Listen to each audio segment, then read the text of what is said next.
Hello, Avatar fans, and welcome to the next episode of the Avatar Online podcast. This is going to be episode 307 of our regular shows, and we're recording this one on the 11th of July, 2026. This is the official podcast for the fan site, Avatar The Last Airbender Online.com.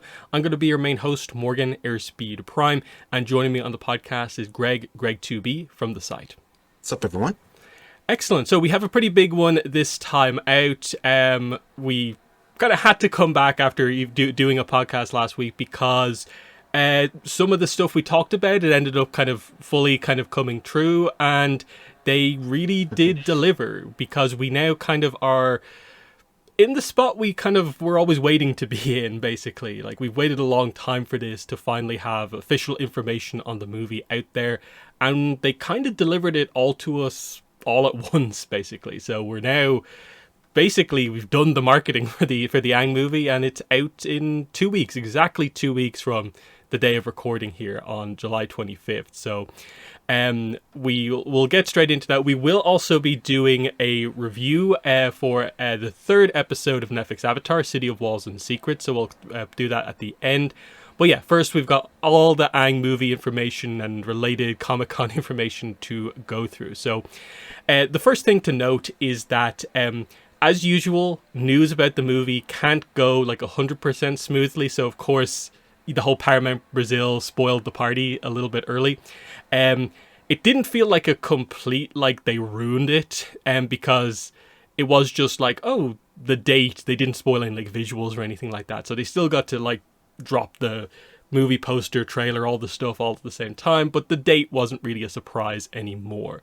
So that's kind of one kind of interesting thing, just never fully smooth, and I don't think it had too big of an impact, but it's just interesting that they just can't officially do a surprise with this movie. But what are your thoughts on the whole Paramount Brazil stuff actually turning out to be true? Yeah, no, I mean, it's funny how that sort of works out. But yeah, I think the fact that there wasn't any sort of associated media, it was just like a line date that you had to translate and that you had to pay attention to. Like, I know, we as fans, we're sort of like in tune to that, so we saw of it and we knew that was a thing. But I think 90% of people, 95% of people didn't know that was even a thing. So I don't think it really ruined it too much, other than unless you were looking for it. Mm-hmm. Yeah, but yes, the big news was that they just dropped it. It was the Thursday the 7th, I think it was it a Wednesday? No, it was actually Tuesday. Actually, it was a while ago at this point. Anyway, earlier on in the week, they got to this. They put out all the information. So yeah, we got movie poster, a trailer, a release date, a big exclusive interview with EW, Entertainment Weekly, and various other posts that includes like Comic-Con information. So they really went out of their way to make the kind of first stage of information a really big stage of information, because realistically they've done their marketing now. Like, I'm assuming they'll put out other bits and pieces of clips. We'll probably see bits and pieces of interviews with actors, especially when we get to Comic-Con stuff. But they kind of just went all in all at once. No slow, steady tease or build. It all dropped at once. With, of course, the big thing being that, yes, streaming on Paramount Plus July 25th. So we're 2 weeks away from this. What are your thoughts on this choice here? The movie's going to launch the Saturday of Comic-Con.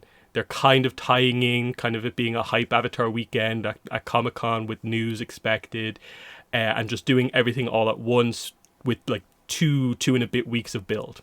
Yeah, I don't know. I mean, I guess this is just a new modality of the way that we're sort of, doing content that isn't going, to a larger audience, in-person audience, that they're just able to sort of release it in this sort of function and fashion. And I think, for the most part, I think, it'll probably work as well as it would have any other sort of, method for the way that they're choosing to distribute it, at least.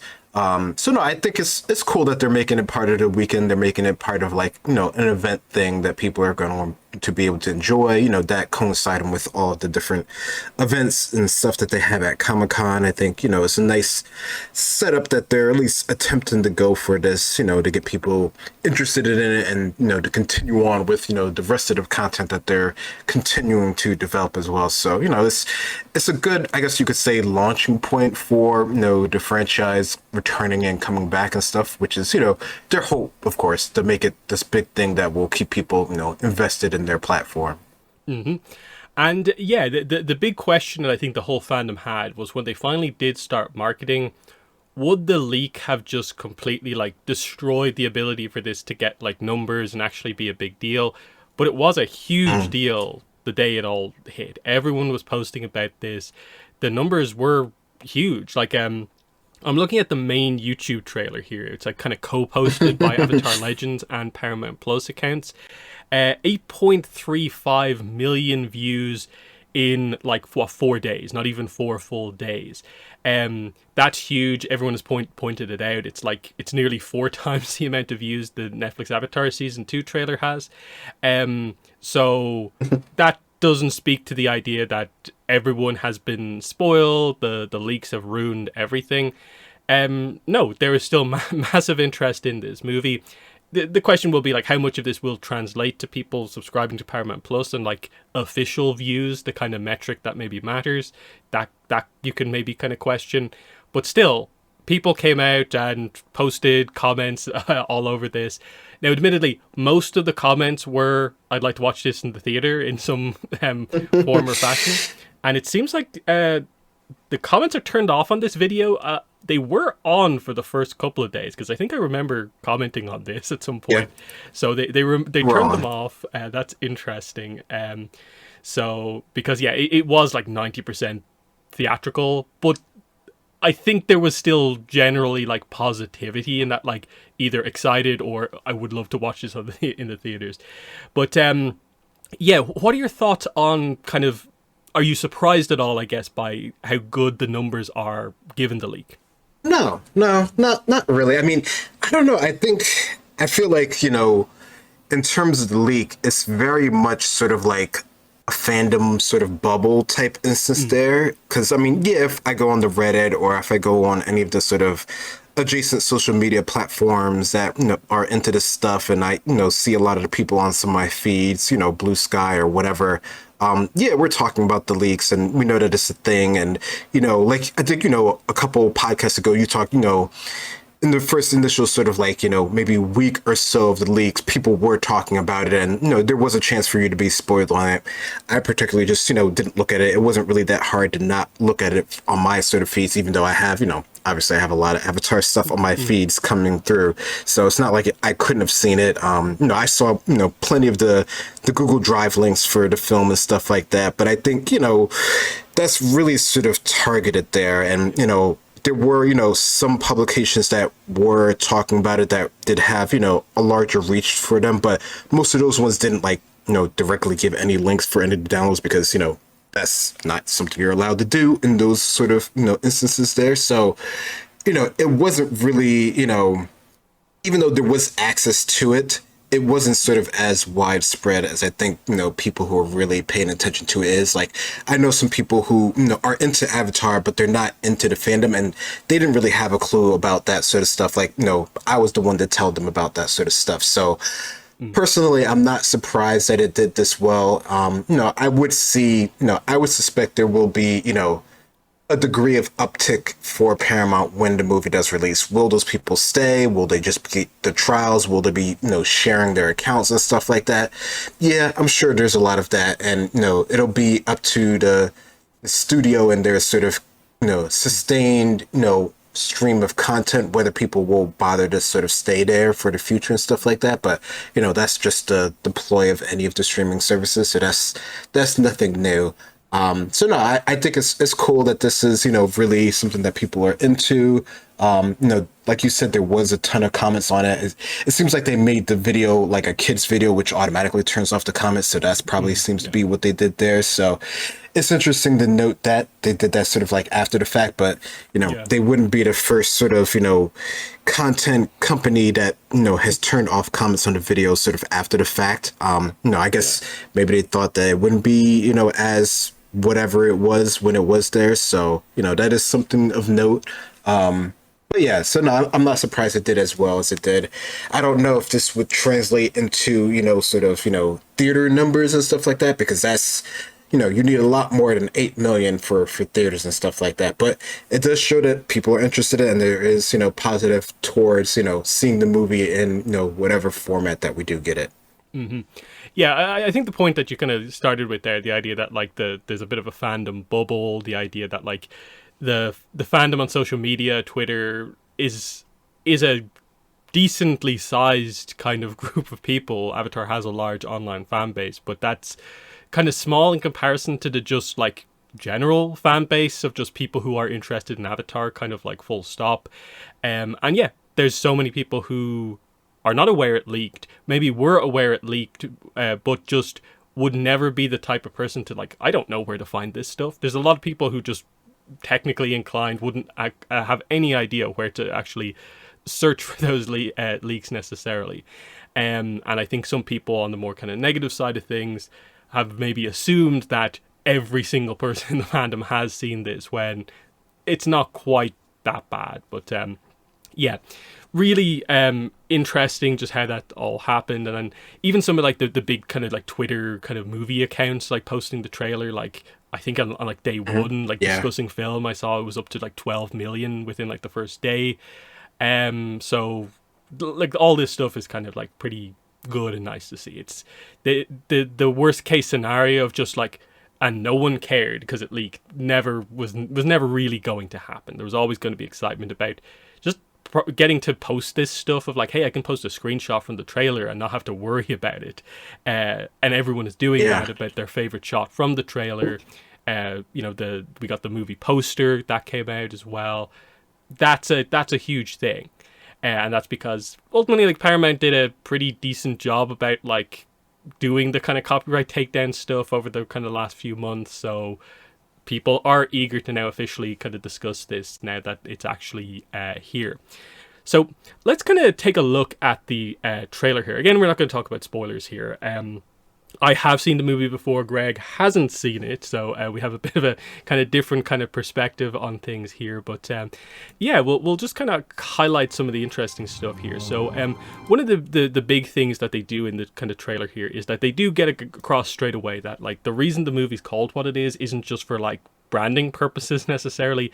It's called Avatar: Aang the Last Airbender because it's a movie about Aang and him being the Last Airbender. Now, we've known that for a while from the description for the movie, though I do think a lot of people didn't see that description because the news surrounding that description was mostly about it's not going to theaters anymore, and everyone I think missed that. But it's very clear and upfront throughout this whole trailer that it's an Aang movie about him being the Last Airbender, and then the gimmick of the movie is he meets another airbender and it's this life-changing event basically, and that's what the movie is about. What were your thoughts on kind of just that aspect, this movie, the trailer here getting across just the idea of just what the movie is about, because we've never had a real opportunity to really speculate or talk about the plot necessarily. Yeah, no, I think it does a good job of breaking that down and just showing that everyone, on Team Avatar is there for him and his sort of, struggles, which, has sort of been like the core idea of Avatar in general. Like they're all there about, supporting each other. And this, series of events is specifically about Aang and his sort of struggles and, the future. And, I think, when you get to see various scenes here where they're showing like the different nations and how they're working together now, I think, that does come across pretty clear here, which, even though we did sort of know that before, I think, a lot of it, like you said, it was sort of overshadowed by various things, which I think is, sometimes hard to sort of get past sometimes. But no, I think it does a good job of this. And I think, for people who weren't sort of like, like us, sort of like in the mix of all of the other news, I think this is a really good sort of, understanding and showing, what the film is actually going to be about. Because, I mean, I think some of the descriptions we did get, they were sort of like vague and sort of alluding towards this. But I think this makes it, a lot more apparent what they're sort of going for, which is, the whole point of it. Yeah, and I think it really shows kind of that, like, one of the kind of things with this movie was like, was it just going to be a big kind of nostalgia piece, and like, was there going to be any ambition with the story? But it kind of seems to be clear that like there definitely is a lot of ambition here with the idea that they're willing to have another Airbender kind of be in the story. That's huge. I don't think we ever really expected them to do something like that. That like this is an event that happened. Aang did meet another Airbender. Obviously, it doesn't work out because we know from Korra, but Yeah. it's still a worthwhile story to be told because of what it's going to allow them to explore with Aang as a character, and that like, yeah, one of the biggest events of his life here is going to happen here, meeting another Airbender and another Airbender from like a completely different time period, which we get a few shots of kind of throughout the trailer as well. Kind of straight away the idea that the character here, Taga, has different arrow tattoos than Aang, but they're also different than the beginnings Airbender tattoos as well. So it's some time period in the past, but not all the way back to like beginnings time, and that's just interesting by itself. They do show, I think, one or two shots of more of a direct flashback. I think some of the press release images that came out do showcase the new avatar that's going to be in the movie, so you can kind of connect some of the dots there as well, and that's cool. Everyone always loves talking about past avatars, so it looks like they're playing into some interesting lore stuff in the movie as well, by just having a new past era, a new past avatar, and how that links into things, because they're playing with the idea of like, Aang was an avatar kind of out of time. Taga is now a character crazy out of time. So what are your thoughts on that aspect kind of throughout the trailer? No, I think that's a nice sort of, look into the story here, since that has sort of been, the idea of Aang. And I think, it's something that the show does explore to a good bit, but I think, it'd be interesting to have it from another character's perspective, one that's even farther back. I think, the whole idea of the history and the lore, that's always been one of the strong points and interesting parts of Avatar in general. So to see that sort of come to a head here, and seeing, how the values might differ and how, they will view the current state of things, those are all the interesting parts that we get to see played out, throughout the story, hopefully. One thing I'm kind of just noticing, kind of skimming through it here, is that they have a few kind of quotes from outlets. A legacy that can be felt today. One of the most anticipated films of the year is very interesting, because a lot of people will be just like, officially, like them including this in the trailer, like, really, given what you did, like, where's that anticipation like coming from necessarily? But still, it's interesting that they do kind of feature that. It's from Rotten Tomatoes. The tagline for the movie is "The Legacy Awakens," which is a cool way to reference, just how long it's been. And then, very interestingly, right at the end of the trailer, like it's after the Paramount logo, they just have a direct sort of like call out to fans, basically. Thank you, fans, for your dedication and your passion. This is for you. And it's like, okay, they're really kind of targeting fans here. They're aware, I suppose, of how long it's taken. And it just feels like that's a nice little thing to have in at the end. So it seems like Paramount, like, they know what they have here, and this has always been, I think, a thing with the fandom, is that like the fandom's very much like, I don't think Paramount know what they have in Avatar, but they do. It's just that a lot of the business technical stuff hasn't maybe made that come across so well, but you're kind of beginning to see some of that now. But yeah, what were your thoughts on just some of that kind of presentation stuff about like the hype building, and especially that bit at the very end of the trailer? Yeah.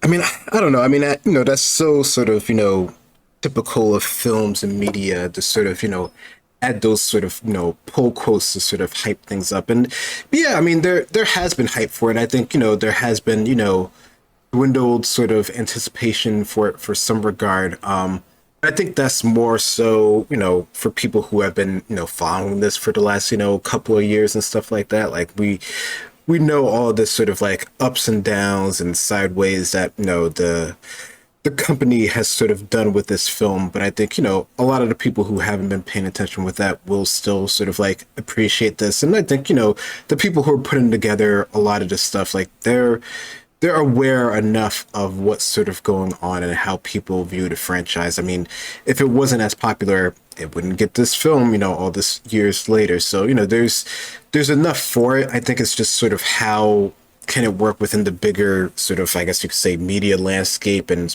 particularly, Paramount's sort of landscape of things, and how it could potentially fit into that, or maybe it doesn't fit into that, is where we start to see some communication and some issues sort of start breaking down.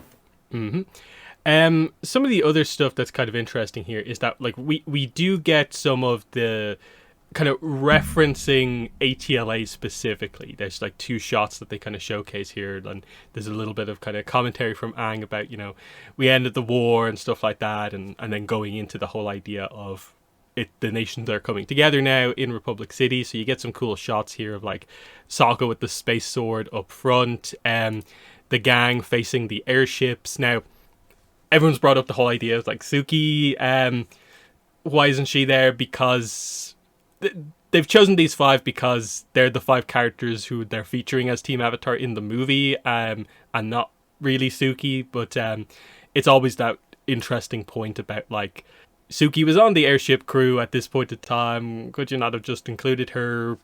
It's always going to be that kind of like back and forth about when they should, when they shouldn't include the characters. But I think it's really nice in the trailer to have the really obvious connection back to ATLA, that this movie is a sequel to it. But yeah, do you have any thoughts on that kind of quick moment towards the start of the trailer, referring back to the original show?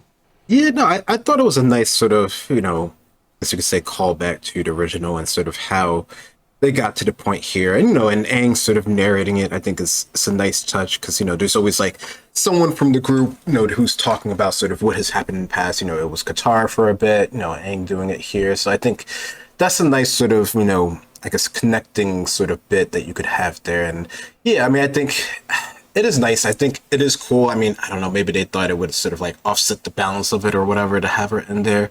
I don't know, it will be interesting to see, and notice, I don't notice, how they sort of go about, discussing her character and sort of her involvement with things. And I don't know, it's weird because, she was, not part of the gang and then sort of grew into being the gang. So I can see why many people would be sort of miffed. And, she's a cool character. Like, it's no, I don't think anyone doubts that she's an interesting character. She wouldn't still be around. I mean, we're still talking about her comic that she's, has 3 parts coming out. So, clearly there's, interest in her character. I don't know. Sometimes it's better to have less characters to have a better story. We'll see how that actually plays out when the film comes to, out and everything like that. So I'll have to hold off on my opinions on that particularly. But yeah, I don't know. It's something to note. Sure. Yeah, like I think it is important to remember. Like the movie's 90 minutes. Every single character from ATLA is not going to be in it. There's just never going to be a way to kind of do all of that. And like we know this creative team, like Mike and Brian involved and so on. They were never just going to do that, references for the sake of references. They want to do an interesting story, and they're doing an Aang-focused story with this kind of new Airbender character here. So interestingly, within the kind of storytelling, I suppose, of the trailer, they do straight up kind of like show you where the Airbender comes from. And in a really interesting kind of moment, it's Aang finds an Airbender in ice, and he's the Airbender who comes from ice. And I think that's quite interesting that they're kind of repeating that plot point here overall. So it'll be interesting to see how that's kind of overall received. But what are your thoughts on that Taga gets found in ice? Yeah, I mean, I guess it has a nice sort of like similarity or mirroring of sort of Aang's sort of journey and sort of what he's sort of gone through. I mean, I'm still, not knowing anything, I'm curious of how, that functions and everything like that. But I'm sure they'll figure out some way to sort of explain that through here. So, but no, I don't know. I mean, no, to some regard, I'm like, oh no, they're sort of like retreading the same ground. How is that going to play out? But I don't know. For some reason, I think in sort of like when it's at least in like a different format, such as going from TV to movie, or maybe movie to sort of comic or something like that, or to book or literature like that, the sort of repeats don't irk me sort of as much as if they were to sort of like repeat it within sort of like the same sort of medium directly. So I don't know. I'm curious to see how that actually plays out for me, because I think it could work out pretty well, because there could be enough sort of like separation that it's okay. But I'm not sure yet. And then yeah, after this, we do get a kind of a look at him kind of up close. You can see very clearly, especially on his forehead, how different the arrow tattoo is, but how it's got references back to the kind of beginnings Airbenders as well. Interesting character. This is obviously our Dave Bautista voiced character, who this makes me so kind of find it interesting the way they like initially talked about this, because like the actors were revealed like years ago. And they straight up led with the idea that Dave Bautista is voicing the villain in the movie. Whereas the presentation for most of the trailer is like they find him and it's a friendly relationship. They basically have him join Team Avatar is sort of the kind of premise that they're kind of presenting here. So it's one of those things where it feels very much like the kind of book to Unalaq situation, where like if you followed the marketing, you sort of knew he was the villain anyway. And you can accept that that's kind of part of the journey. What are your thoughts on that from the trailer? Like, you obviously we've talked about the whole Dave Bautista announcement, so you kind of knew he was the villain. What are your thoughts on the presentation of him here and how much they do or don't reveal about him? Yeah, I don't know. It's a weird one, because I do remember most of that stuff. Although I definitely have forgotten some of the more like particulars on sort of what's what. And I remember there was stuff, spoilers and stuff like that I don't remember any of those, any specifics or anything like that. But yeah, I mean, I don't know, I think just from the trailer alone you can sort of tell that there's a journey with this character that eventually doesn't end up well. I think that comes across pretty clear, and I think it's okay that that's like that. I think that's part of the whole idea of the story and sort of what they're going for, because by the second half of the trailer you can tell that things aren't going as well as you thought they were going to go in the beginning. So I think that's just part of the whole setup for things, that I think even if you weren't paying attention to sort of the marketing and stuff like that, it becomes pretty clear from the trailer that this character is going to have some odds and ends with our main Team Avatar here, even if they do specifically say welcome to Team Avatar in the trailer in the beginning parts of it. And yeah, there's a section here as I show kind of the team adventuring together that, it does look like Taga gets kind of introduced into the team. Aang and him kind of in the air as you kind of hear some of his dialogue for the first time. They then do showcase a little bit of the kind of flashback kind of moment where you can see, I guess it's him amongst some of the other airbenders from this period of time, highlighting that, okay, there's going to be a flashback. Some of the location stuff that we're probably going to be doing here, because again, from the main description, we know that this staff, which we do get at least one shot of or two shots of in the trailer, is the main plot thread. So that begins to kind of come in at this point in time.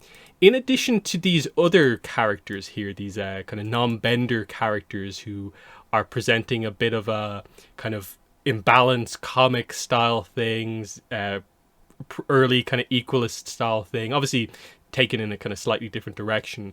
There are other kind of villains to a certain degree in the movie that they kind of begin to present here. So there's a little bit of like, what exactly are we doing here? Because the adventure kind of seems like it's really focused on like they're just with Taga, they're all over the place, yet here's these other characters. What were your thoughts as they kind of introduced these kind of ninja-like non-bender characters? Yeah, no, I thought that was cool. I mean, I think, again, it's like we've sort of seen this, but it makes sense that, there would people who would feel that there's this sort of like imbalance of, power that the benders have that we don't have. Although they do seem pretty skilled, but, there's, a comparison point of how strong they are in comparison to sort of the benders here, and how is our Team Avatar going to sort of fight against them for whatever the issues that are actually brought up here in the show. But no, I think, as far as the trailer goes, they seem like, pretty cool, sort of competent, skilled sort of people, especially when we get to see ones that have their own sort of abilities, like the ones that look like, some former Union archers types ones. So yeah, there's a lot there. After this, we kind of get into what seems like we cut more towards stuff maybe towards the end of the movie, because you can see the characters go from their kind of normal outfits to now here's their battle damage design, like everyone's hair is down. Um, Yeah. the muscled arms of every character are exposed at this point, of course. And yeah, they're just showcasing bits of bending from kind of all the characters here. First sign of a kind of actual villain shot of Taga here. The staff goes from Aang, I think, has it and it's gold and it's red when he's holding it, so it's like, what's going on there? And then there's some interesting stuff here as like you see Toph's metal bending academy and what looks to be the Dark One that she's sparring against. Yeah. In front here. So comic reference. That's really cool to see. That's obviously going to be, I guess, early on in the movie.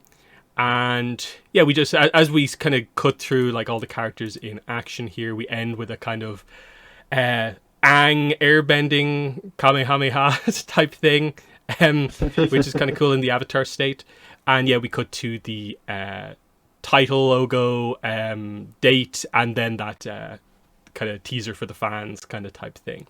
So anything for you to talk about from the kind of final sequence of the trailer, the action section? Yeah, no, I mean, I think, in terms of like getting people excited and sort of hyped for the movie, they do a pretty good job of showing, what the animation is going to be when everything's sort of in motion. Because I think that's something that, many people were curious about of how well that's going to be translate. How are they going to do sort of scenes? How are they going to integrate any of the backgrounds that might be 3D and stuff like that? How they're just going to sort of the whole sort of setup together. So I think, from a trailer perspective, I think this does a really good job of showcasing what they were able to do and sort of how it all flows together. I think, they, the creators were always sort of talking, up into the lead in, just sort of like how proud they were of what they were able to accomplish and everything like that. And even with sort of the switch to streaming the movie, how, they really wanted people to sort of enjoy this and sort of, support it and sort of, see how proud they were. And I think, if anyone who's been following this has been seeing the reactions and many of the sort of people who have worked on this project talked about it, they're all very so sort of appreciative and sort of supportive and sort of hyped that they were able to sort of work on this project. And I think for a lot of people, this is something that we've sort of grown up with, and sort of a lot of them being able to work with this has been sort of like, one of their sort of dream jobs, despite everything that's gone on around it. So no, I think it's very cool to see how this, plays out in the end, and we're looking forward to seeing it. Mm-hmm. And then, we do have to talk about that aspect of like the animation, because like this is the first time officially they're showcasing Avatar with movie level animation here. And yeah, we know that, of course, Flying Bark is the main animation studio on this. Studio Mir is also on board. And then I also saw a post from like a third studio mention that they worked on it as well. I'd have to go back and find the name. So there's at least 3 animation studios on this. But it does look fantastic, kind of start to finish. You can tell that this is like a level above any of the kind of ATLA or Korra stuff that we've seen. And it's like, this is what they can do with that kind of movie level resources. And the idea is that like, the actual product here has not been like affected really by the switch to kind of theatrical, because that basically happened like right at the end of production. But what are your thoughts on this, seeing movie level Avatar animation for the first time here?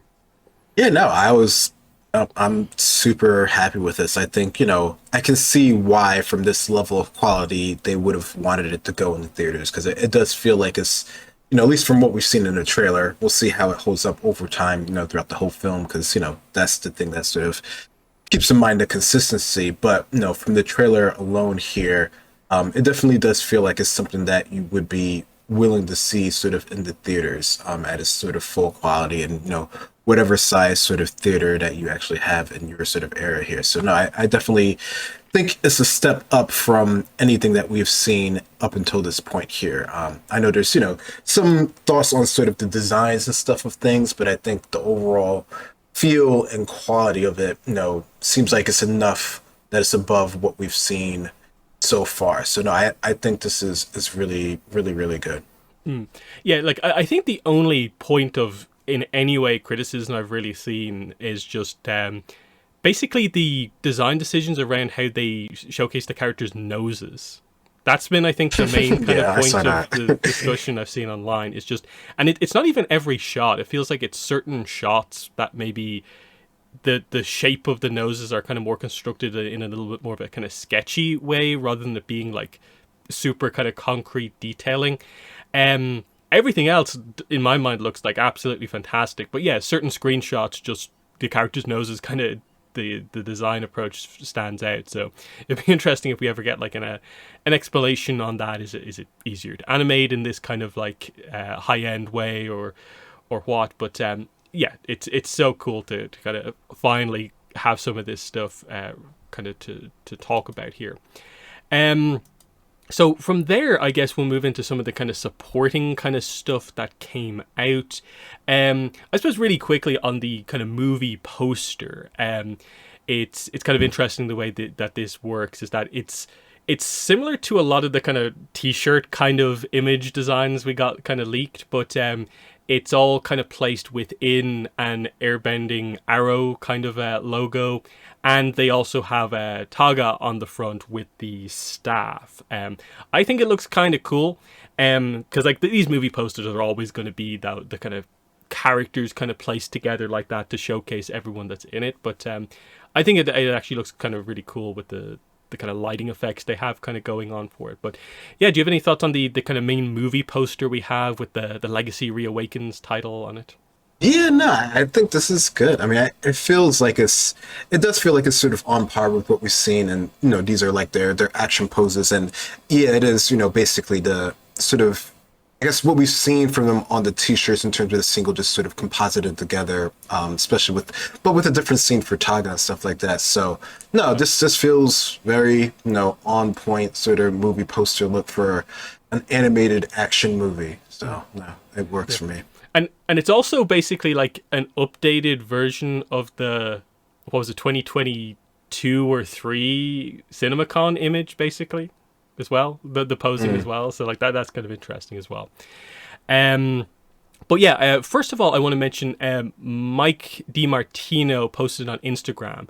And from what I can tell, this is the first time he's posted on Instagram in like a year and a half. So it's kind of notable that he posted that.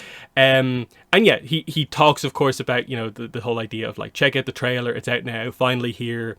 You can watch the properly released, non-stolen full movie on July 25th on Paramount Plus. He talks about, the challenges, the effort that they kind of put in and stuff like that. But especially the final part of his post here. And Avatar Studios is alive and well, despite rumors to the contrary.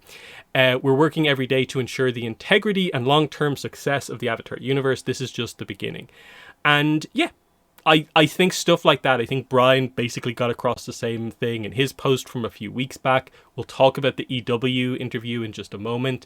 But I like that included as part of like the communication here is really that sense of we're finally talking about our stuff. And yeah, despite some of the problems you might have heard about, we're still working on stuff. And as far as we're concerned, there's not really any problem when it comes to like, you should be worried about the future of Avatar Studios, which has been a very heavy thing in the fandom for the last kind of while. So it's kind of interesting to see that kind of complete, like, wanting to counter that kind of narrative about the studio here. But yeah, what are your thoughts on what Mike had to say? Yeah, no, I think this is good. I mean, I think it is, interesting that it has been so long, but he has, they've both been as well as the whole sort of Avatar Studios has been very deep in working with things. And I think, unless we hear from on high that, the studio has been sort of, rolled out or unfolded or, canceled or, something along those lines, they're still working. Like, there's still that factor that, plays into things despite us hearing about things. And I think, I don't know, it's hard because, we're sort of interested in what they're sort of doing and seeing the future of things. But, as they have stated before, these sort of things take times. And, a lot of times the information that we have gotten, might have been maybe even too early for us to actually sort of get that information. But of course, the way that businesses and corporate work, you need something in order to sort of continue doing something. So it's sort of, you know, just an odd way that sort of productions and sort of getting financing and everything can sort of go. But no, I think this is nice of them to sort of, speak out about, sort of what people are sort of thinking. For some people, this still won't matter, regardless of what they actually say. But for those who are paying attention and do want, some more stuff, I think this is very nice to hear. Yeah, it's just that kind of point of like, he talks about them as like rumors, and I wouldn't even say there's like been rumors about like Avatar Studios kind of like failing. It's mostly just like fandom sentiment at what has and hasn't happened, and just people kind of assuming that because here's these three negative things that have happened, that that I guess we're done. Where there really hasn't been any like super clear cut, it's definitely over because this happened, because up until July 7th, they hadn't even gotten started properly yet in terms of like officially getting the stuff out there. But yeah, we'll go into the EW. It's an exclusive interview here that dropped on the same day as all this other stuff here. So it's an interview with Mike DiMartino, Brian Konietzko, and Lauren Montgomery as well. Covers a lot of kind of ground here. So they kind of talk about just the idea of the movie as like a sequel to ATLA, but it's also kind of like a prequel to Korra. He also kind of mentions here, it's kind of interesting, the idea that like there is stuff from after the series in the comics, but they weren't looking to adapt any of those stories, which is what we knew from before. He said that previously, but we're still trying to show how the world has developed. We get the mention that it's been roughly 10 years since the end of the war. Later on in the article, it'll mention that Aang's 25 here. I'm still not sure if that's like exactly confirmation that that's how old Aang is in the movie, because like there's a lot of kind of timeline stuff that like, oh no, have they made another mistake again? I'm not quite sure it's that extreme, but I'm not sure if the numbers are fully correct necessarily. But that's that. Again, they talk about the whole the leak and how that was a devastating blow. We do get Mike's quote about it. I don't think he had ever talked about it until this. He says, "It was a dark day when we found out that had occurred. We were all pretty disappointed and frustrated and all the emotions. It's just one of those unfortunate things that occur in your careers, in your life. I've been through a lot of them in various ways in my life, so it's always a setback and disappointing." Brian then says, "We were trying to be like, let's make the best of this new situation, the Switch to Paramount Plus. Let's adapt to that. And then it got stolen, which was very unceremonious and abrupt and a bit rude." So that's their kind of commentary on it. And like, yeah, they were already dealing with a relatively big change kind of enforced by the different leadership. I think also gets talked about here is that they kind of started the studio under one leadership structure at Paramount, and then the movie's now releasing under a different leadership structure, and they had to adapt to that, and now they had to adapt to a leak, which is a crazy situation. But yeah, what are your thoughts on some of their comments here at the kind of start of the article? Yeah, no, I think it's good that, it took the time to sort of address these as, much as they can, within the confines of, contracts and stuff like that. So I think, it seems like, like they've been around for a while, so it's not like they're new to how productions and media and entertainment and sort of fandom and sort of leaks at that, sort of actually work. And, it's good to see that they had plans that they were able to sort of adjust, but, things had to keep readjusting and just stuff like that. And I don't know, it's something to see that, they're, just like anyone else, they're sort of aware of these sort of issues and they're trying to sort of combat them sort of as best they can. So no, I thought that was, a good way for them to at least, mention those in some regard. Yeah, and they talk about kind of like because it's been a few months since the leak, the silver lining is that like, there will still be excitement basically around the official release. They talk about like the Avatar kind of community, kind of bringing everyone together on the official release. That will still be exciting. Lauren Montgomery talks about how like they kind of had no control over that, so they can only control like the quality of the product, and they are confident in it, so it should speak for itself, which is good. Then they get to talking about the fact that the movie is about the gang as adults, and it's just some commentary here about the idea that, like, you know, they want the characters to feel like a little bit different because they're adults, but not so different that they feel like different characters. So that's a bit of a challenge. This is where we get the idea of, like, yeah, Republic City is involved in the movie. Aang is around 25 years old. This comment has definitely gone around the fandom a lot, from Brian, about Aang. He's hot, he's tall, he's ripped, broad shoulders, and he looks great, but he's not quite the adult avatar that he needs to be yet. And the film is really trying to dive into that. So just fun stuff. And then that is some of the reaction to Aang from the trailer. People seeing this for the first time is just like, yeah, all the characters look fantastic, basically. And yeah, just like they weren't going to pull any crazy, they're completely different now type things with the characters. So that's all fine. Then they kind of addressed what ends up being maybe the big challenge with the movie, fitting everything into like an 85-minute film. We couldn't perfectly service every character to the maximum. We really had to make sure that we serviced the story about Aang and his unresolved trauma, the loss of the air nomads, the fact that he is the last airbender, and they talk about how no one could ever finish processing what the situation that Aang is actually in. And I think this is important to kind of get out there in terms of, like, the movie is just like they set out to do a story about Aang. So if Zuko doesn't get a giant character arc in the movie, this is because they decided to make an Aang focused movie. But yeah, what are your thoughts on some of this stuff that they talk about here? Yeah, no, I mean, that feels like, that's something that, you would think you would understand, but, I guess it does need be worth, mention that, there is a focus of the movie. There is sort of the core plot that they're trying to attempt here and the story that they're hoping to tell. And yeah, I like that they're sort of reiterating that. And yeah, I mean, you would think 85 minutes is a long time, but it's really not that much for a film, especially for an animated film. And, animation, of course, is hard to do, and, some regards takes more effort and time than even sort of your traditional sort of production film, which can sort of be changed and stuff later on. So yeah, no, I think that that's good that they broke that down there. I mean, I think, regardless, people are going to always have, issues and other characters that they wish were able to sort of be, mentioned more in the film, like we mentioned, Sukiya earlier. So yeah, but no, I think it's good that they're sort of setting at least, some idea of what the film's going to be about, for those who see this article. Mm-hmm. Yeah, and then a lot of it is kind of on them and announcing, like, when will we see the characters again? Will we? Is there a plan for, like, another kind of animation that covers this era, that focuses on other characters? And that's maybe where Comic-Con will have to make some bigger announcements, but we'll get to that. And yeah, they talk about the kind of animation style. Yeah, we had more time, we had more money, we had more resources. It's what we could do if we had this budget for everything, but we don't, so you do the best that you can. Yeah, they talk about, Studio Mir, Flying Bark Productions involved.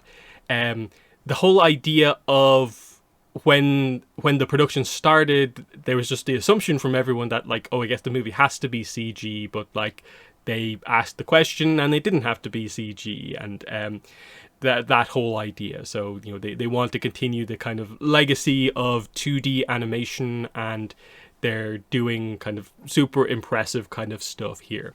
And then, yeah, Brian always has some interesting kind of thoughts on, like, how difficult productions on animations are. Any kind of animation's a nightmare. Finding enough people, the pipeline, it's a huge challenge. But we all wanted to do what we could do to help keep this art form not only alive, but thriving a bit longer. So I think that's an interesting one, because there was a while, like, much earlier on in the process where, like, we maybe did think the movie was going to be CG, and it actually came from, like, Paramount people that were saying this, and, like, Brian, I think, early on had to come out and be like, no, we're doing a 2D movie. But yeah, what are your thoughts on this commentary here about the animation? Yeah, no, I think, they always are very sort of particular with their styles and their influences, which we'll mention later on. So I think, as long as they were allowed to create the film the way that they sort of have been, done in the past so far, they were going to continue with that method. And it seems here that, they did receive very little sort of pushback in that regard, which, I think speaks to the understanding of sort of the core of Avatar and sort of, what it's about and sort of how it was received earlier on. I think, that, even for people, maybe suits or whatever who aren't sort of like aware of this, have enough people in their ear to sort of tell them sort of, how the show looks and how it feels and how it would, potentially be received if things were changed and they weren't up to a certain level of quality of what people really, sort of expected of this franchise. So no, I think that they were aware enough and had enough pull in order to keep things the way that they wanted them to be. Then they get to talking about the fact that even to this day, fans have strong feelings about the move to switch it from theatrical to streaming. We all have feelings about it, Konetsuko acknowledges. Hollywood is changing rapidly. Even on Korra, we got caught up in it, and they explain the whole idea of the constant shifting of the schedule.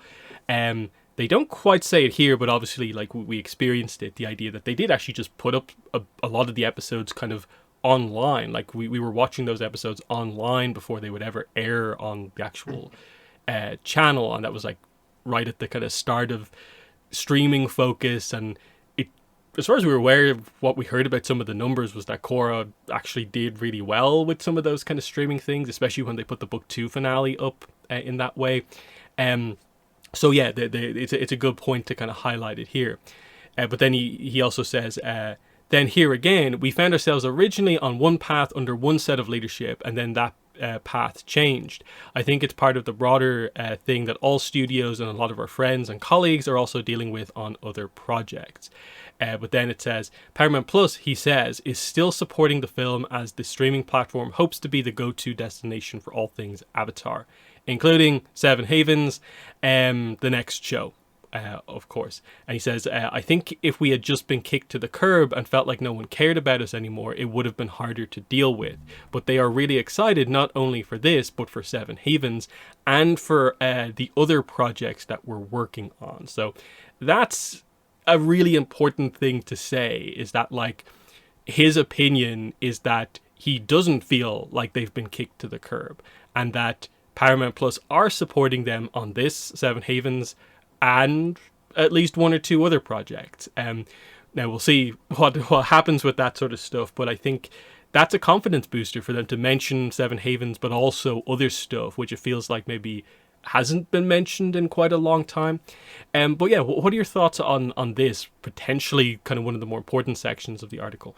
Yeah, no, I think I agree with your idea that this definitely is sort of confidence boosting in terms of, the future of the franchise and things that they have going forward here. Because yeah, I mean, the company doesn't have any sort of qualms of sort of like cutting things that it doesn't deem that there's some sort of investment return from. Like, it's not uncommon, many people have heard it, movies getting sort of shuttered in sort of like the final rounds of things. So I don't think anything is sort of, sacred until it's actually out there, and even when it's out there, it's still not really sacred and can be taken away. So I think the fact that they do have some support, any support towards this production and future productions, is definitely sort of something that you can see as a positive sign of things going forward. And like anything else, everything depends on sort of how things are received and how things are sort of returned on their investments and stuff like that. So there's a lot that's going to have to be seen going forward. To hope that this franchise can keep going forward, or maybe these will be the last set of projects. But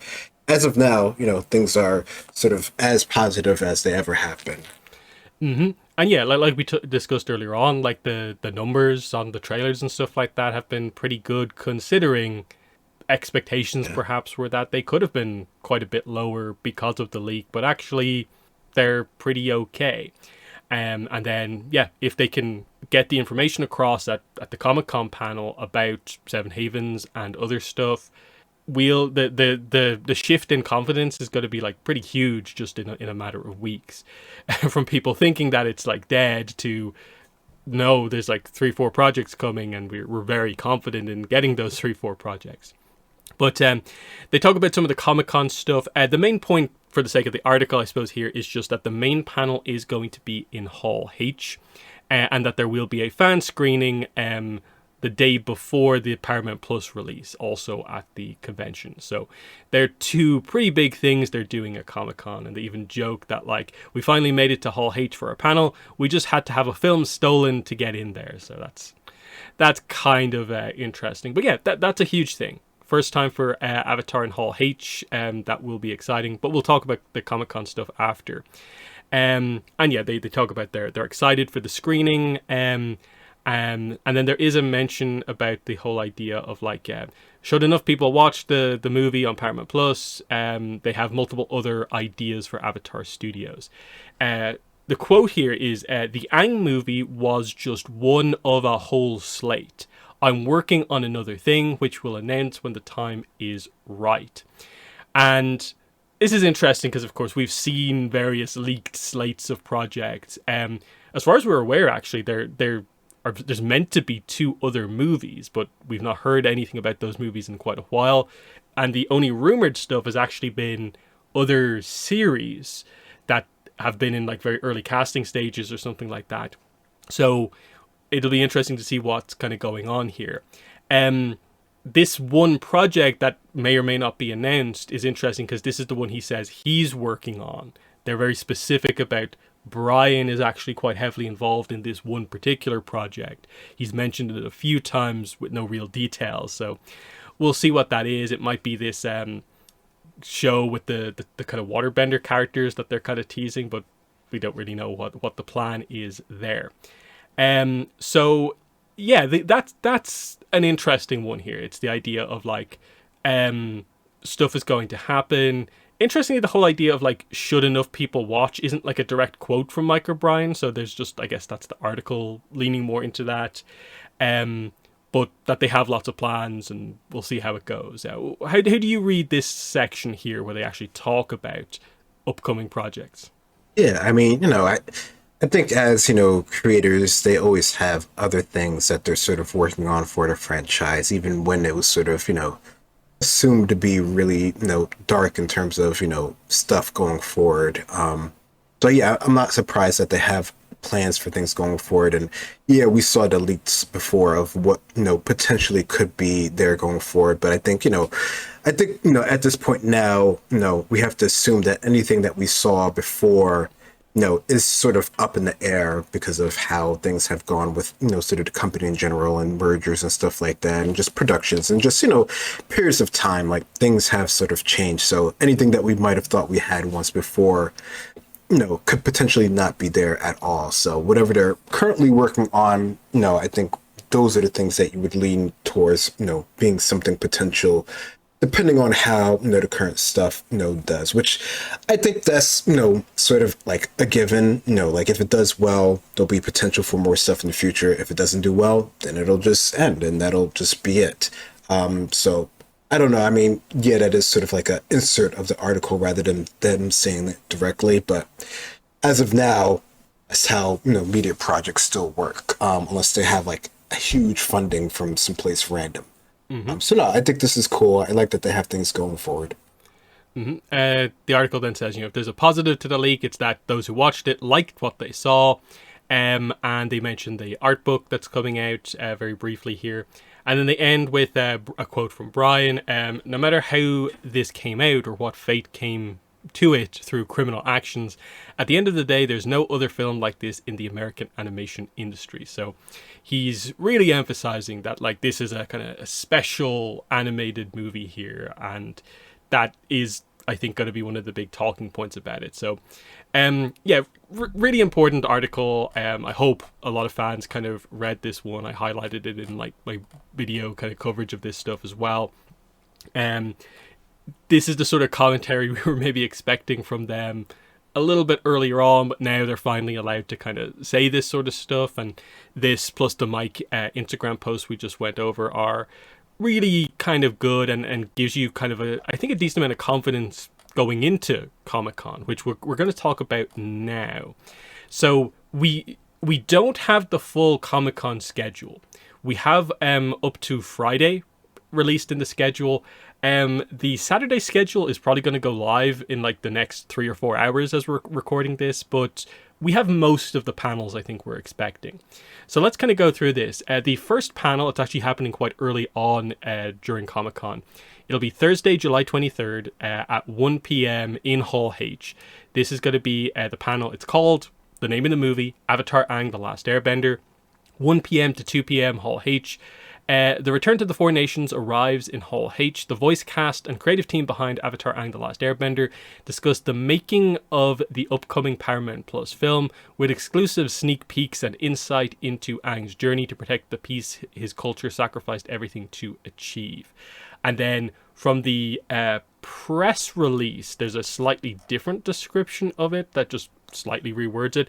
The ultimate return to the Four Nations arrives in Hall H. Join the voice actors and creative team behind Avatar Aang The Last Airbender for an in-depth conversation about the making of the upcoming Paramount Plus film and what's next in the Avatar universe. Expect exclusive sneak peeks and unforgettable insights into Aang's next journey.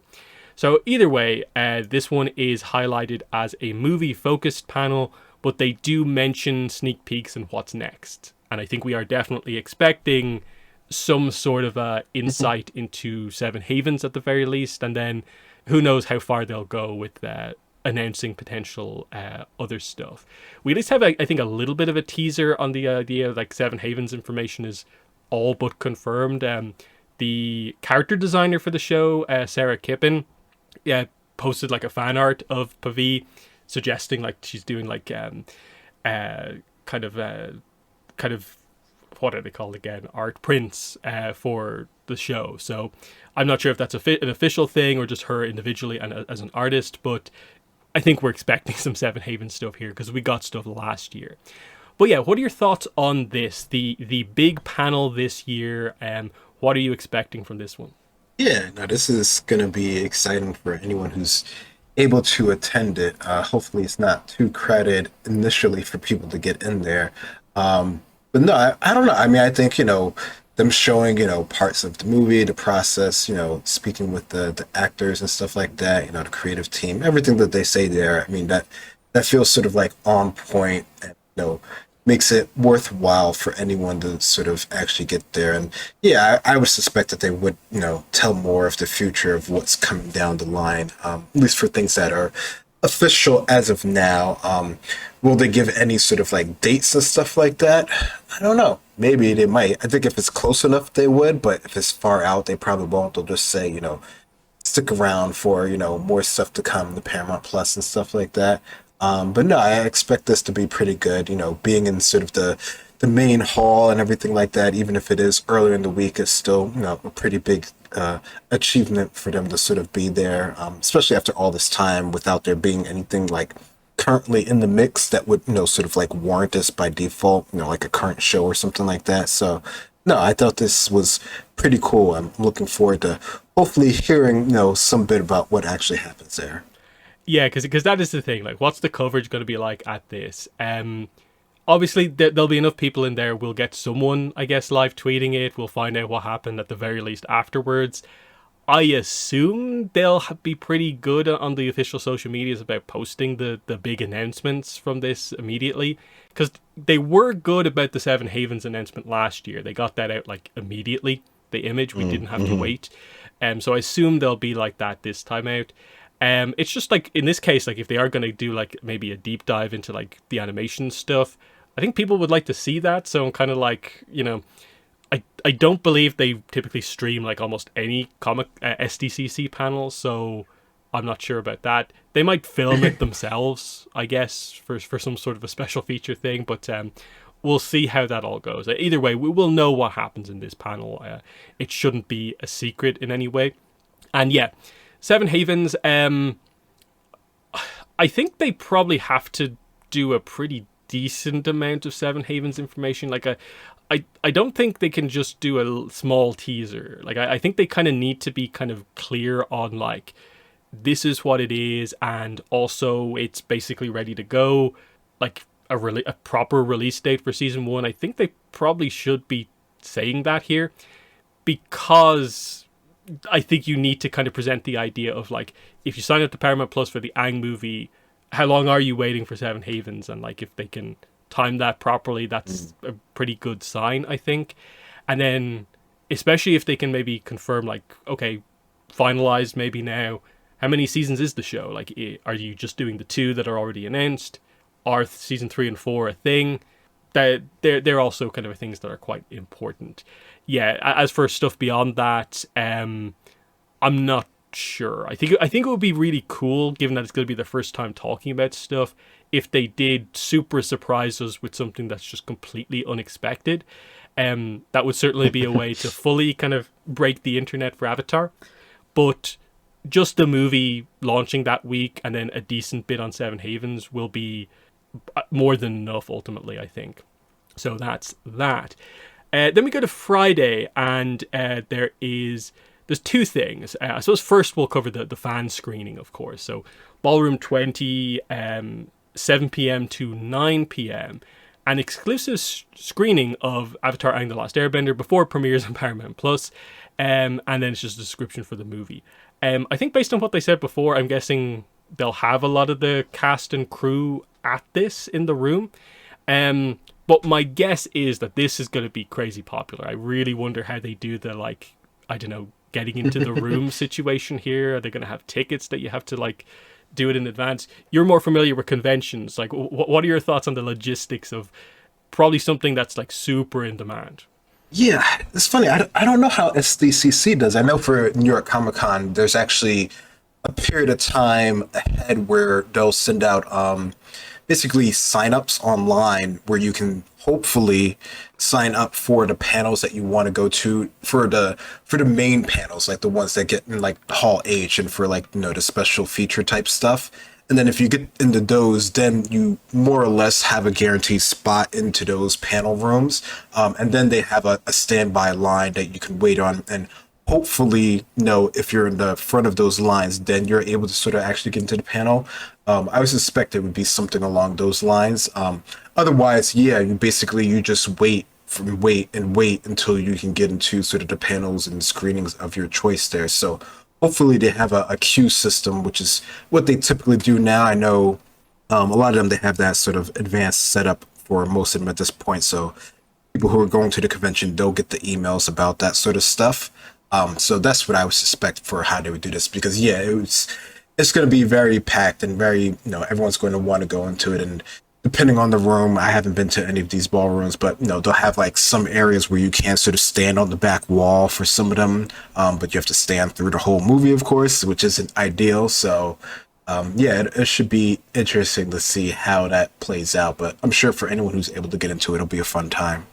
Yeah, and I assume they'll film certain bits of like the crowd to post on social media, because that will be really exciting. I'm expecting there's probably going to be some sort of thing where there'll be a lot of like, look at the demand just for this like fan screening at a convention, like, and you really didn't think that this was worth putting into the theaters. What's kind of going on there?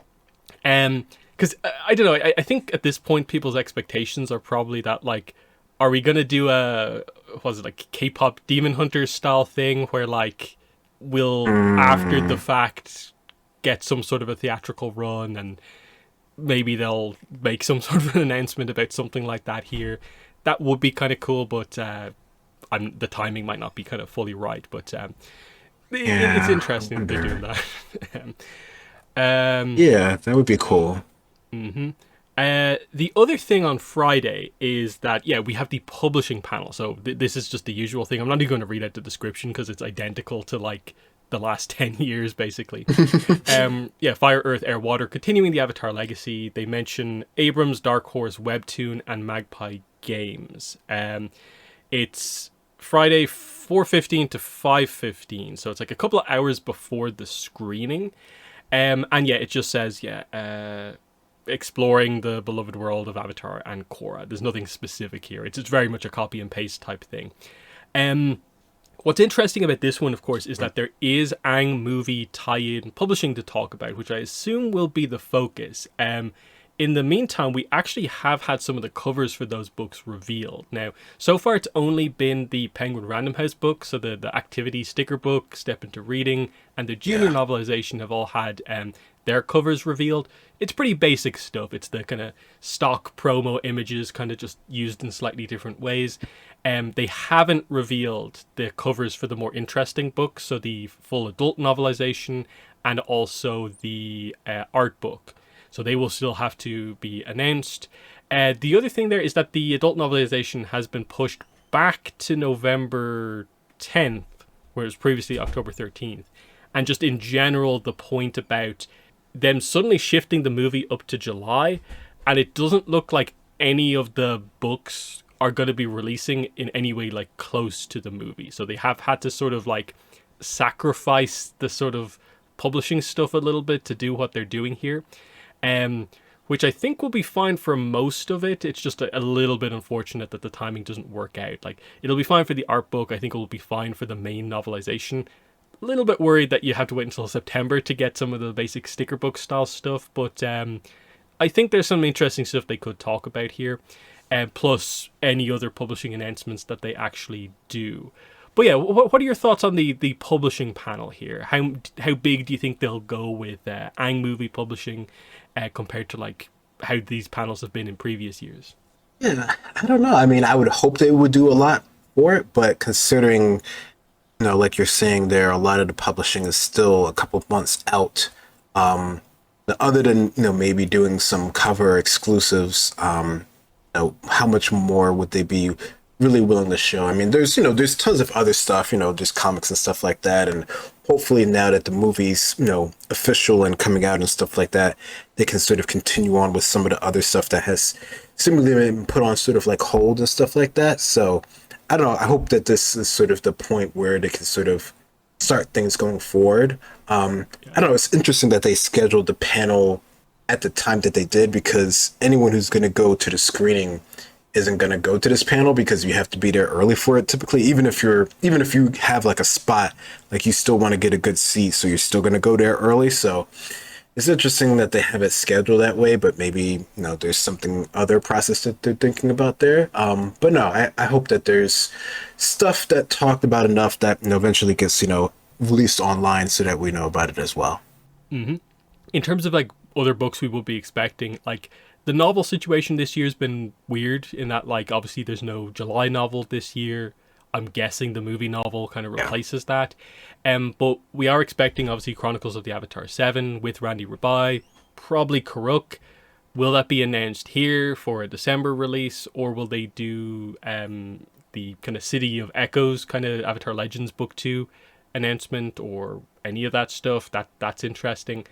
Comics, kind of like you alluded to, are in a bit of an odd spot because the stuff that we're kind of are the series that are active at the moment are in the process of coming out. In that, like, most of the books will be out the week after Comic-Con, the Chibi comic and the Kaya comic, and then the Jet comics in like September.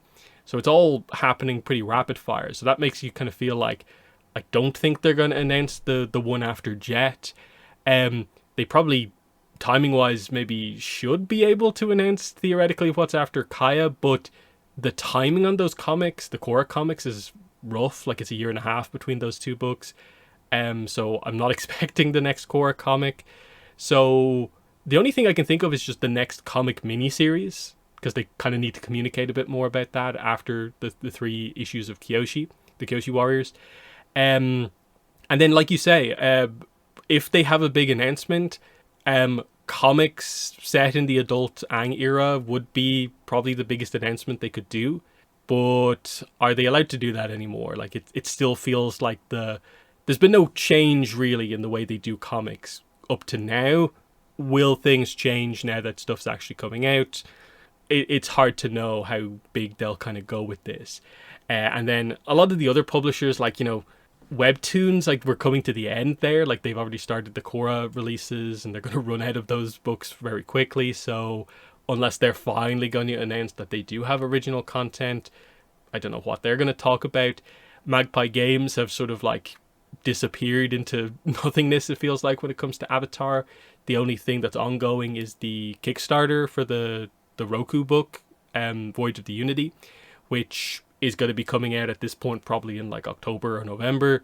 And there's been no sign of the Spirit World book, which would be cool to announce. But again, how many Comic-Con panels have been asking for that and they haven't done it? So yeah, there's theoretically a lot of publishing stuff that they could talk about. I don't know how big the panel is going to be, though. It's kind of a weird one, especially like you say, because the timing's maybe not going to be great for, like, are we actually going to get coverage?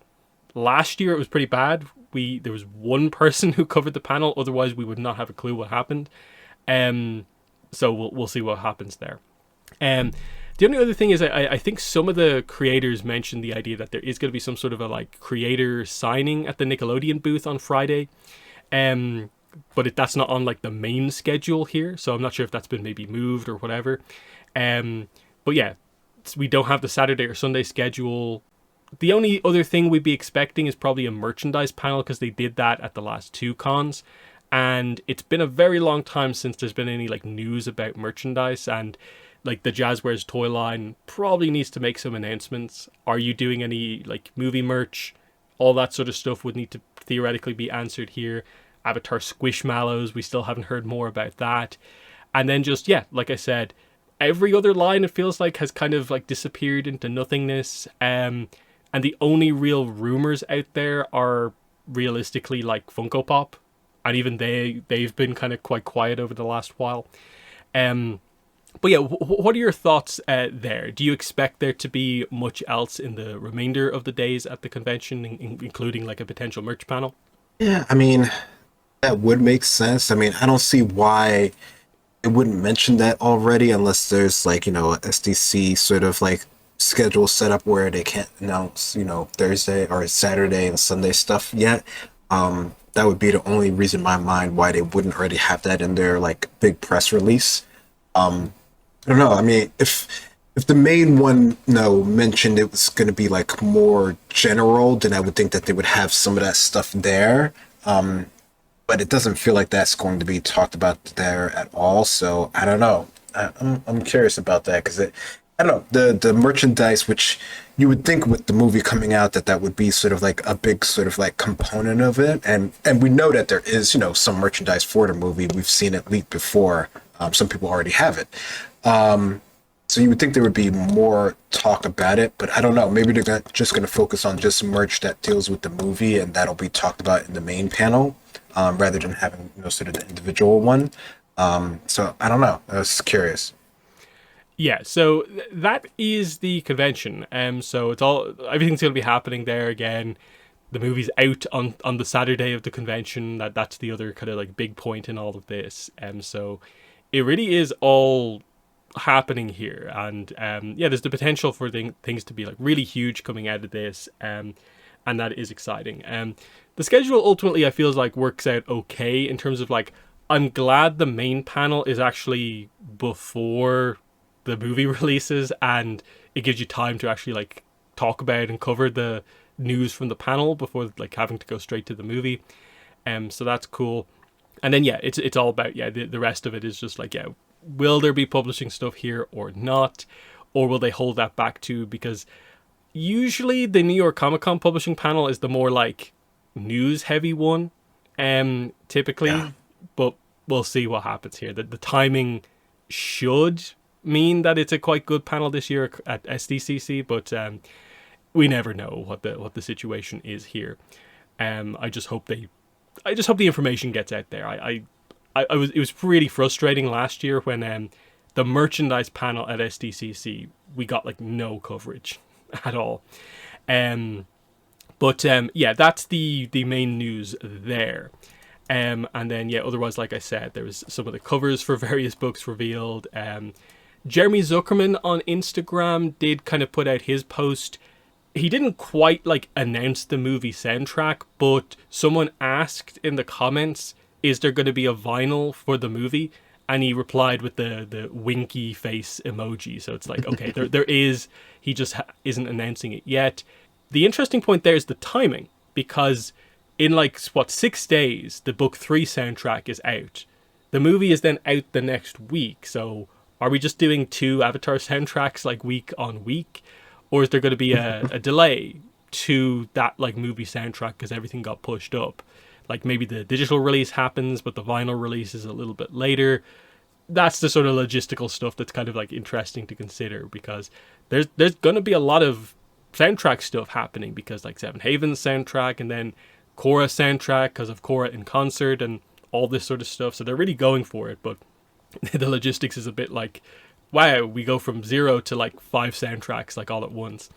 But what are your thoughts there on how they'll approach doing that kind of soundtrack so close to the book 3 soundtrack? Yeah, I don't know. I mean, I think it wouldn't be the worst thing to get all of it at one time, but I think it would be more helpful in terms of like, getting it to people and allowing them the chance to actually buy it and stuff like that if they were to spread it out a bit more. That would make, more sense in my mind in terms of it. But I don't know. It's good that they're working on it, because I think, considering before we wonder if they would ever do it, I'd rather that, to have too much of it now. Mm-hmm. And yeah, I think that's pretty much all of the news. Like, there's not been anything like else like super kind of crazy. Like, interestingly, like there really hasn't been a lot of like, I suppose, up to date extra new information on the fighting game.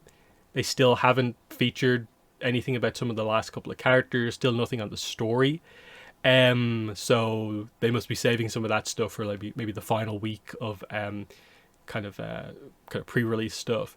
So, and that's the other thing to factor in as well, is that week is even further crazier because the fighting game is out the week of Comic-Con. So the day we have the panel is the day we have the fighting game as well. So I guess we'll all be playing that while we wait for news on the panel, which will be kind of fun. So we've waited a long time, but actually a lot of stuff is hitting at the same time, in addition to like all this kind of publishing stuff as well.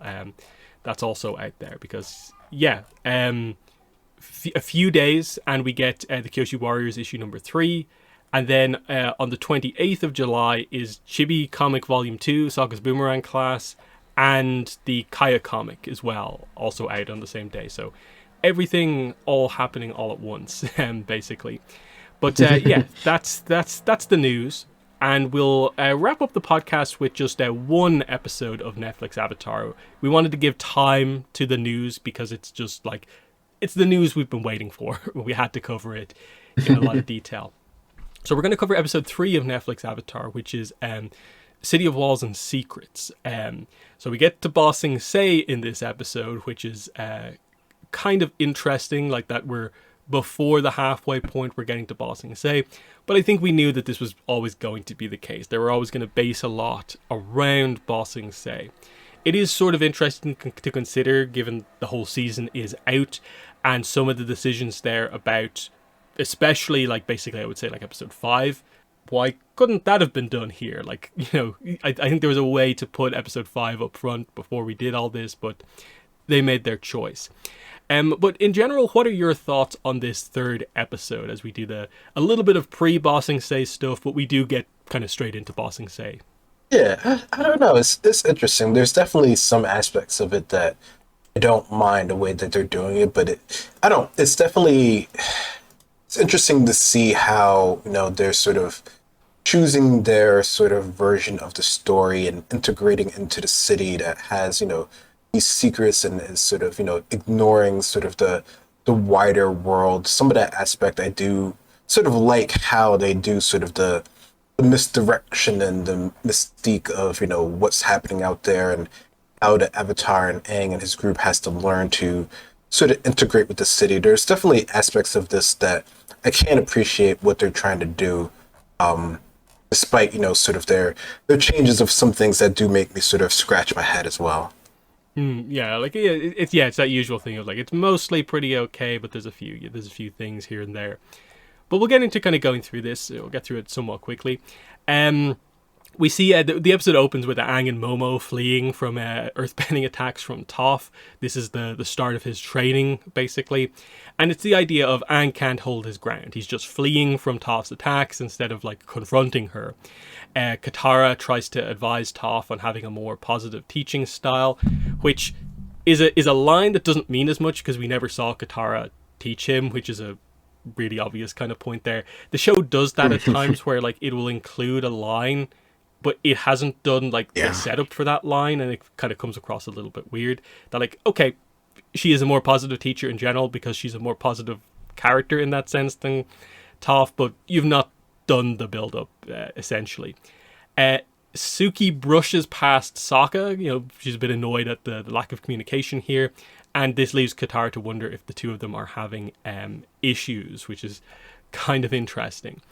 Toph then senses that something is following them. She suggests that she and Aang stay behind to cover the retreat as the others go off on their own. So this is this interesting point to just like separate them kind of into groups, because we need, everyone else to get captured while Toph and Aang are kind of on their own when they quote unquote get captured. But yeah, what are your thoughts on this kind of opening sequence with the whole group here? Yeah, I don't mind this. I think this is okay. Her sort of doing the training sort of like on the go as it would be like that. That seems like something that, Toph would sort of relish doing. And I think for the most part, this part, I think with Toph, I actually sort of enjoyed. There's some other parts where there's some lines where I'm like, I don't know about that. And yes, it is odd how there is some lines that don't necessarily have the build up. I think this one didn't feel as off to me, and maybe that's just because I have the extra context of the characters, so I understand sort of where that's sort of coming from here. But yeah, it is interesting to see sort of the split of the group here, and I don't know, splits of groups, it almost never works out. So I guess it's no surprise where that actually ends up. We then get the Zuko section of the episode Bitter Work here. Iroh gives Zuko the elements speech. Though interestingly, Zuko is just not listening to it like at all. I get it. He's looking over like more at the schedule for the boat, trying to kind of get them out. But he really doesn't listen to what Iroh says here like at all. He's trying to teach him how to fight Azula. He will teach Zuko how to redirect lightning, a skill he developed himself. So they do the practice there, and that all kind of works out. The emphasis on, like make sure to redirect it through your stomach, not through your heart. But then at the end of it, Zuko's kind of like, okay, now teach me how to generate lightning. And so they kind of simplify it in this version where instead of trying to teach him that, Iroh's just like, you won't be able to get it because you have inner turmoil. So we just like accelerate the scene rather than having like multiple scenes of kind of like build up to it. He just knows it won't work. Ultimately, it gets the point across, I think, reasonably well. It's slightly extended where they don't do it on like the other side of the story, but like they add context to the whole Aang learning earthbending through Iroh saying that earth is the opposite of air, and that's why it's kind of a bit more of a challenge. But yeah, ultimately relatively fine. I just wish that Zuko maybe showed a little bit more interest in what Iroh was saying at the start. But your thoughts on this show's version of this scene? Yeah, no, I definitely caught that Zuko is very sort of, teenager impatient mode here. But I mean, it comes across well. So, he did a good job of acting this bit here. So, kudos in that regard here. But I don't know, I think, and I'm sure it's probably not as, sort of short as I think it is, but I think just sort of the countdown that they're sort of waiting for the ferry sort of makes us feel more rushed than, maybe it should have been, because, they're sort of trying to learn this technique of sort of, redirecting lightning and sort of how it works through the body and stuff like that. So I don't know, it's weird because they hit all the beats there, so it makes sense even without sort of the larger context of things, but it still feels a little bit sort of tweaked the way that they're sort of doing it here. And, of course, he can't even do sort of the lighting thing. We just sort of, cut away because, Iroh's sort of injured at this point in time. So I do like that, Zuko, despite being impatient, is still showing care for his uncle here. So, there is that relationship, that bond that, gets mentioned and discussed and shown throughout this episode. We cut back to Aang and Toph preparing to confront the people who are after them. When they get closer, Toph basically just realizes, oh, it's these two. Aang, you deal with them on your own, confront them, do it kind of earthbending style. It's the Boulder and Ji Shen arriving to get Toph back. What we get here is a really interesting and kind of slightly odd scene where like it's meant to be a confrontation with like Xinfu and Master Yu, but of course it's different in this version of the show.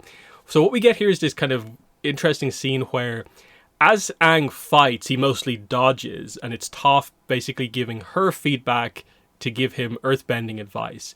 But then he's not fighting back, so the other two, who are also earthbenders, start to give him their own opinion on how to train someone in earthbending. And so it's this weird scene where like Aang gets feedback from all three earthbenders on how to earthbend, and he gets confused and eventually just waterbends the two of them together, and they just walk off. Like, they're not a threat in any way. This is the last we see of these two, basically. We don't continue the they constantly come after them plot. It's just they failed drastically here. We move on. Poppy Beifong herself will step up to go after Toph, is the show's approach to this. I think it's a fun enough scene given some of the changes that they've made. I thought it was somewhat kind of clever to have like them all give Aang feedback and it just not help him. But what were your thoughts here? Yeah, no, I definitely will give him that. I think this is probably one of the adaptations that, sort of work with me the best, because I think it definitely gets across that Aang is confused in his training here. I mean, one, he's just not confident at all, which is why eventually he sort of solves the problem with waterbending here, which I think at least then he sort of like stood his ground a bit and did something with it. It just doesn't help with him learning earthbending at all. So he's working on things. Mm-hmm. Iroh and Zuko then try to get on the ferry. We get an interesting moment where Iroh suddenly in that moment reveals he doesn't want to go to Ba Sing Se. He's preparing to kind of like back out. Zuko can go on his own. That's how bad it is. He really doesn't want to ever return to Ba Sing Se.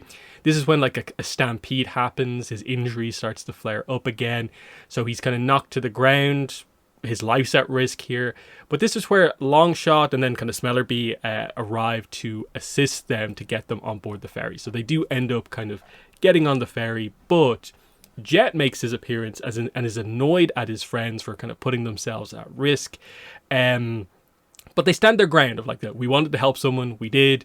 Zuko thanks them, and we see Azula arrive. Azula had kind of caused the stampede by kind of chasing after them, but she can't chase them over water. That's sort of the idea here. So there's a couple of things that happen here. We obviously find out that Iroh, again, is at an earlier stage in his journey in this version of the show than the original, and that's kind of interesting. And then the Jet scene is mostly, I think, informed by episode 5 and the fact that we will learn then that the Duke and Pipsqueak are dead. They died earlier on in the war, and so this is why he's so like overprotective in an aggressive way towards his remaining friends. And this is why this version of Jet is a bit different compared to everything that happened before. So yeah, this hits the main beats to get everyone to Ba Sing Se. What are your thoughts on this? Yeah, I know it's very sort of something to see how they're tweaking things here, because I think Jet definitely, the first time I saw it, definitely threw me off a bit with him being so sort of persistent in his support of them and sort of what's going on. But understanding in a larger context, it definitely does make a bit more sense here. But I do like the idea that Longshot and Smellerbee are they're just want to be helpful. So I think that was really good to sort of see them, that being like sort of the lead-in for Zuko sort of, working together with this sort of, side group of freedom fighters here. But yeah, with Iroh, I don't know. I mean, it's, it's something to note that he's sort of having, essentially like a panic attack, going back towards Ba Sing Se with, all the troubles that he's had in the past. And I don't know, this is definitely something of this version of Avatar where we see, characters having direct issues and flashbacks and trauma, dealing with their situations, which I don't know. I think it is, a real thing and it would sort of happen. But it's interesting to see how they're taking it and choosing to display it and at what moments as well. Because this won't be the first time where we see this sort of hesitance to Iroh. And I don't know. I mean, he definitely still has the core of his sort of wise and, understanding sort of character. And even when he has to confront this issue directly later on, we get to see more of this version of his character and stuff like that. So it doesn't irk me completely, but it is in the moment of seeing it the first time, it is very abrupt. Just, the same thing with Aang and his sort of hesitance towards healing. It's like, really that's sort of the issue that you're having here at this right moment here, which I don't know, it is a stressful situation. So if there was a moment where that would be flared up, that would be the moment of there. But yeah, it definitely is something to note. And, even, didn't talk about this later on with Zuko and stuff, and his, qualms with this issue is something of note as well. We then get Toph and Aang arriving at the outer walls of Ba Sing Se. Toph senses that people are being held prisoner within the walls, and they realize it's like Katara's in there and Appa and the others basically, but they're right next to Katara, of course. This is when soldiers arrive out to confront Toph and Aang, and the idea is like, oh, have they been captured too? So this is this kind of very different thing in terms of like the arrival at Ba Sing Se and them being captured basically by the kind of security here. Whereas of course in the original, once we kind of get through the Serpent's Pass, like Aang kind of just flies in by air, and we don't overly have to deal with this kind of security aspect on the outside. But I suppose it makes sense maybe in this slightly more realistic version of it that this is the kind of approach that they'd have. And it's somewhat clever, the idea of just like, hey, we've got these giant walls, we just use earthbending to extend them out, and it's a temporary cell. Makes sense. But yeah, what are your thoughts on this? Everyone gets captured, arriving at Ba Sing Se. Yeah, yeah. I don't know. I don't think I expected this, but it would make sense for them to sort of come through this sort of, back end way into the city, that there would be some sort of resistance, right? Like, I mean, I think, in the original it's nice that they could just fly up, but no, that's because they sort of had the whole crew together and they were able to sort of get up and above without much issue. But no, realistically, there would be some security at the ground level to sort of confront them directly. So, I don't know. I guess it works enough for me, even if it does seem, very sort of harsh, but it's a harsh world that they're living in. So, this would be sort of the steps that they're taking here. But yeah, it definitely, I think the show overall, especially once you get into Ba Sing Se, it definitely shows you that, just because you're the Avatar doesn't give you sort of like, the end to every sort of situation. Like, you're still respected to some regard, but there's still like a process and protocol that you need to go through until you're sort of like at the level where people, will, heed your word. Next, Jet tries to recruit Zuko for the mission to kind of liberate food from the captain's quarters. Initially, he doesn't want to, and Jet kind of has to be like, oh, he probably also has medicine for your injured uncle. And that's what kind of actually makes Zuko kind of join the mission here. Again, this is one of those ones where it's like, this depends on, I think, how much you like this slightly altered version of Zuko, where like he is more like directly focused on like kind of being good, and they're not showing him make as many like obviously mistakes that sort of go against the ideals of the Blue Spirit. So like only the medicine kind of like forces his hand here. Otherwise, he didn't want to do this. Is kind of interesting. Whereas in the original, he's okay with this until he has his big growth at the end, like just stealing when required. So it's mostly fine. It's just a slight sense that the show is kind of like maybe a little bit afraid to just like have Zuko just do bad things at the point in the story where he kind of should be making more of those mistakes. But what are your thoughts on the Zuko Jet scene here? Yeah, yeah. I don't know. I wonder if it's more because they're sort of going to express route in terms of his character and making it seem like, okay, he's good now, so that when we do finally see him sort of flip sides, that is more, more impactful or something, that we're, getting this where he's, trying to stay out of the mix of things. He's not trying to start fights as much as, he was before. Like, he's not, directly being as hot-headed-ish, maybe. I don't know. It's definitely, something to take in the fact that this is definitely sort of a tweaked version of what we, would typically sort of expect of the character. But I do like that. At least his reason for getting the food is to support his uncle, because we saw that before. That was the thing that sort of stopped him from sort of being more forceful for what he was actually wanting to learn in terms of the light and stuff like that. Next, we find out that Katara has been freed from prison. Everyone is out. This is all thanks to Toph's influence as a Bei Fong, something she didn't really want to have to use, but she's getting the team out. So Team Avatar is going to be allowed into the city. For now, not the refugees until they kind of like figure stuff out. So they then are introduced to Judy, who says that there is no war in Ba Sing Se. They then kind of go on the kind of journey. We see the city for the first time, the scope of it, just how big it is. Aang immediately asks how long it will take to see the Earth King. Doesn't really get a proper answer. They're being handled, of course. Toph has to explain this to them before they get frustrated and cause an incident here. But that is the kind of introduction to things here. And again, I think it is mostly fine. You might have issue with the idea that the quote "There's no war in Ba Sing Se" is introduced this early on and said by Judy. Is a little on the nose that they're getting the concept of the city across like immediately, rather than being a little bit more subtle about it and gradually building to that being the shock reveal that it's a bit of a brainwashy type thing. That's maybe the kind of like point of criticism here overall, because I don't want to accuse them of kind of like almost like basing it on like the meme almost, where like everyone associates Judy as saying this when like it's actually Long Feng who says it, and it's like the Judys are brainwashed to kind of think this way. They don't themselves say it to people, because the idea is that the Judys are meant to like not quite go this far. The Dai Li step in when someone needs to fully know that there's no war in Ba Sing Se, but I don't have a massive problem with it. It's just a subtle thing. But what are your thoughts on the true introduction of Ba Sing Se here? Yeah, I don't know.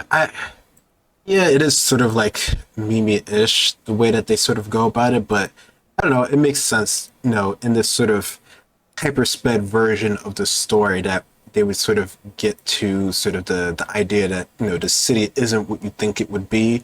I mean, this Aang doesn't really seem to have they he doesn't really seem to have as much of a like I guess you could say preconceived notion of the city as what we've sort of seen before. So he needs to sort of, I don't know, be told sort of directly. And I think, Toph is a good character for this, especially later on, sort of explaining sort of the ins and outs of what's actually going on here. It doesn't feel like this version of Aang is as worldly as, we might sort of expect him to be. So there's different things he has to learn, like how there's no fly zone in the city here, which how much of that was an issue before Aang, I don't know, but they're using that term here. So no, I think otherwise the intro of the city is cool. I mean, I think it gets the scale and the scope of the city, so they did a good job on presenting that. Getting to see the inside of the carriage and train and stuff like that, I think works pretty well here. So no, I think this is a good intro for the group into the city and how it's not what they think it's going to be, even though they're with the Avatar, and that usually makes things easier for them. That is one thing about the show that I find kind of interesting, that like obviously the establishing shot gets across the scope of the city. I don't think on a scene to scene basis across the rest of the season they do a great job of actually showcasing the scale of Ba Sing Se. Like it's because they obviously have to have a couple of sets, and because of that it's very difficult to show the scale, in that like they're not overly showcasing like how long it takes to get between the kind of walls into the different rings of the city. It's just one of those things where like it's like, okay, you establish it as being really big, but it doesn't feel that way a lot of the time. I don't know, how did you feel about that over the course of the series? No. I think that's very valid there. And yeah, is that like a production thing, or is that just a story beats type of thing there that they're not able to sort of move around? I mean, they do mention that they do go to the lower ring, even though they're not supposed to be there, and Judy's upset. So, they do say that they do get around, but I think it's sort of like, and this might just be because of things being sped up, it's just the transition of time from location to location isn't as clear as here. Like, they're like all of a sudden they're at the party, or they're back at their sort of, house there, or they're different other places. So like, there are places in the city, and we do get to see, a bit more locations with some of our other characters. But there's no sort of like, I guess you could say, greater scope of where they are, in terms of, understanding that in the bigger scheme of things, which is just unfortunate of this production. Next scene is Long Feng makes his appearance. They're given their kind of villa, which has hosted previous avatars before. Long Feng introduces himself as the cultural minister. He gives them all welcome gifts that kind of match where they're from. Aang gets a stone from the Eastern Air Temple.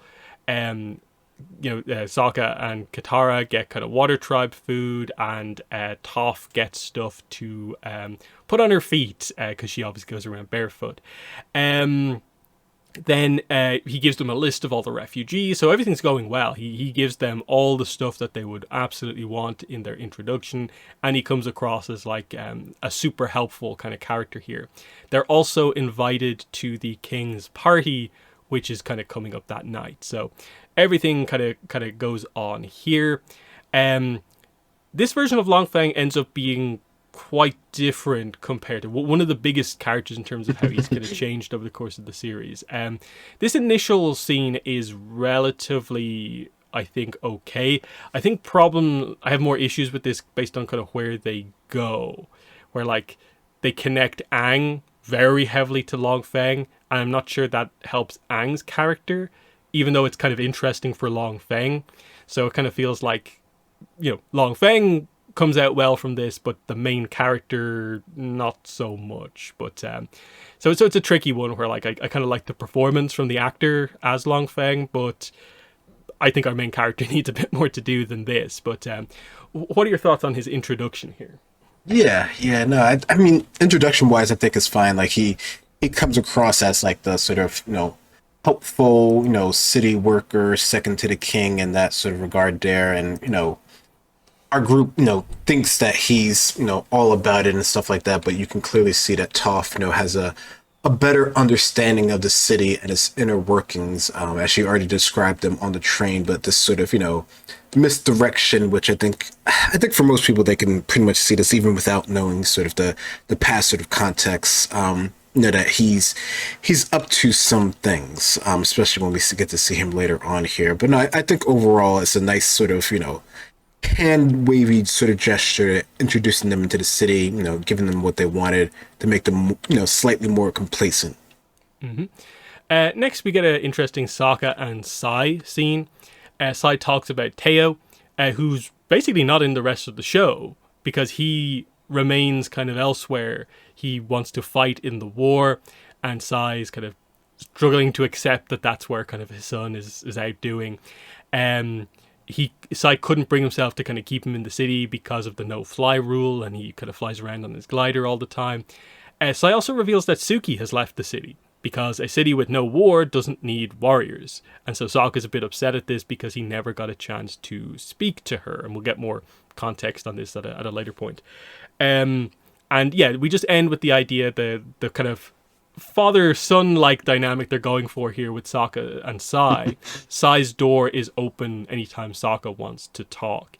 And in a way, like the point of immediately he's going to be taken away kind of in a way after that, so Sokka doesn't really get a chance to talk again, is part of his like arc this season. So this is the last time you kind of see the true benefit in a way until like the last episode of this dynamic, which I think is one of the better kind of interesting ones. It does make me fascinated to see how they eventually go about doing the eventual Hakoda reunion in, I guess, season 3. Yeah. Because the flashback from season 1, we had like, it felt like a harsher Hakoda. So the dynamic feels like it's a little bit different. So it almost feels like Sai needs to have scenes with Hakoda as well, which could be interesting. So there's some interesting setup in it as like a unique version. And it's mostly just maybe the fact that they choose to not do Hakoda this season is a little bit interesting. But it's one of the more interesting, unique dynamics here, where like Sokka, Sai, or the Mechanist from the original is, it's like an okay dynamic. They connect over the inventions, but it doesn't maybe go further than that. They emphasize it a little bit more here with this version of the character, where like he wants to be a warrior, but Sai also keeps him focused on like the invention aspects as well. But what are your thoughts on this scene? Yeah, no, there definitely is a deeper connection here, and I think for the most part, I think this dynamic sort of works here because, yeah, I would agree that it definitely feels like the version of Hakoda in this. Whenever we eventually do get to see him, especially based off of what Katara says later on, it definitely feels like he's not the same character as what we might expect him to be. In terms of their family dynamic before he left or whatever towards the war and stuff like that. So I don't know, Sokka having this new sort of paternal figure, for the most part it seems to work. It seems like it's another sort of good potential sort of grounding spot for Sokka in terms of everything that's going on, and which is, like you said, it's a good setup for when Sai the Mechanist does sort of disappear. So no, I think they did a good job on setting that up at least. Katara and Amita talk at this point. Amita is hopeful about the future, wants to open a flower shop. This is where Katara sees a picture of the painted lady for the first time. She also finds out that one of the kids has been bitten by a venomous spider. She tries to water bend the venom out, but is a little bit like annoyed and surprised that she can't do that, as powerful as she is. Amita reveals they're going to need a golden nettle, this specific plant, to cure it. And this is where Judy arrives to find Katara, and Katara basically is informed of just like how little freedom she actually has. She's not like meant to be here. She's not meant to stay in the lower ring with the refugees. She's meant to be in like the upper ring at the Avatar Villa, and not just traveling around wherever she wants to. So Katara is, you can immediately see, is quite annoyed about this restriction. She can't just speak to her friend Amita without getting permission ahead of time from Judy. So this is the setup for why she's going to want to do stuff behind Judy's back, at least, and so on. So more painted lady setup here, but also what feels like maybe a little bit of a bloodbending setup here, with the idea of like, oh, it's difficult to bend liquid within someone's body. It's weird that I can't do that, huh?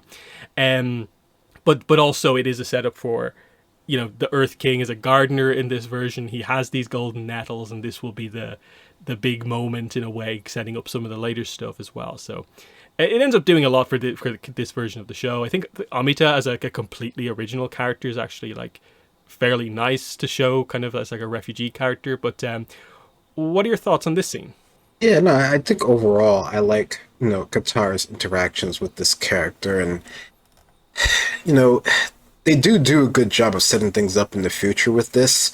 I don't know if I like, how they're sort of integrating it into the story, but you can see, the foresight and what they're going for at least. So, you can give them some credit in that regard here. And I don't know, I do wonder if sort of not being able to bend out the poison is, a lead into bloodbending, or just a lead into her sort of refining her skills. I mean, I guess I wouldn't be surprised either way, the way things are going here, but it does set up her idea of what she can do later on in terms of her sort of late night activities.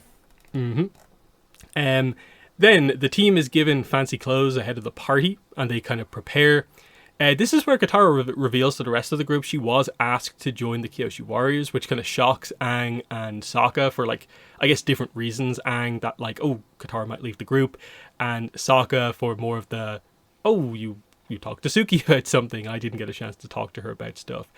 And Katara mainly brought it up because it was nice to be considered worthy to join a group like that. Sokka once again kind of closes up when mention of Suki kind of comes up and walks away.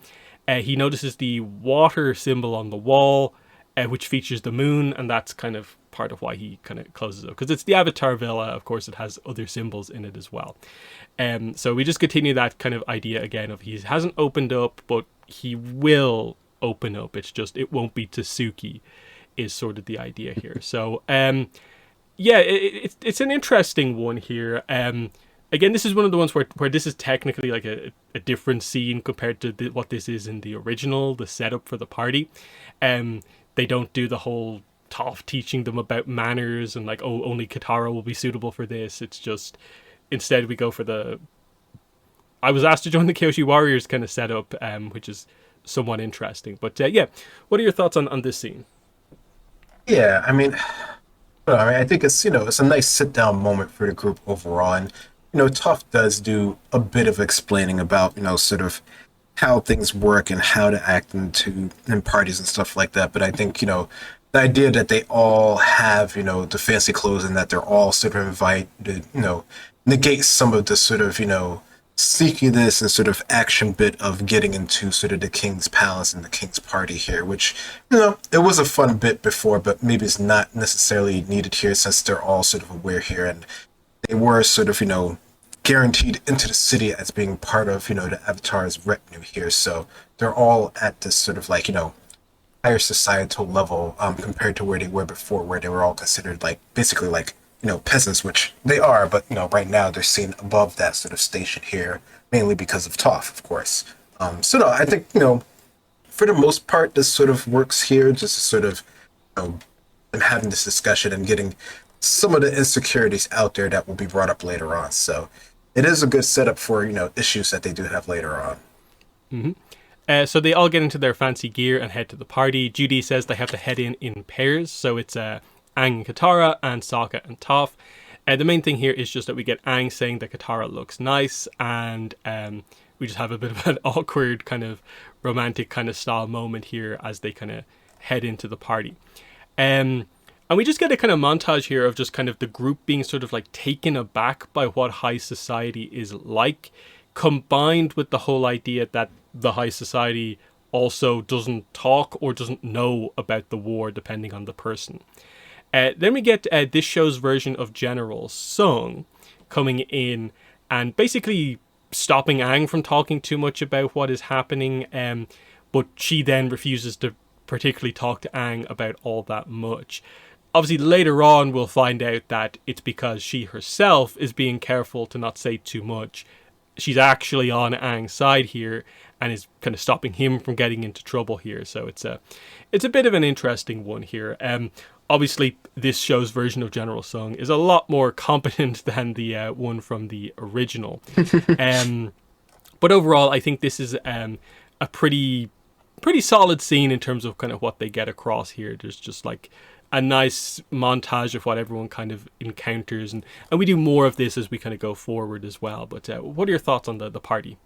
Yeah, no, it's definitely different in this regard because we have all of our characters interacting with people here to different levels and sort of, explaining their backgrounds and, acting with people that they, normally wouldn't interact with, like, except for Toph, this is where she's like, the one who actually knows most of the things, but all of our other group, they're not really up to this level of high society and talking and saying yes but really saying no and really saying yes and stuff like that. So it definitely it creates for some funny moments with our characters who are generally pretty honest with things, which is here they kind of have to not be honest with things. But yeah, no, I think I don't know, it definitely gets across sort of Aang's naiveness in terms of like how people would act about the war and how everything is actually set up here. But I do like that they have Toph try to be the one to sort of like, oh, I'm working on sort of training him to say things, but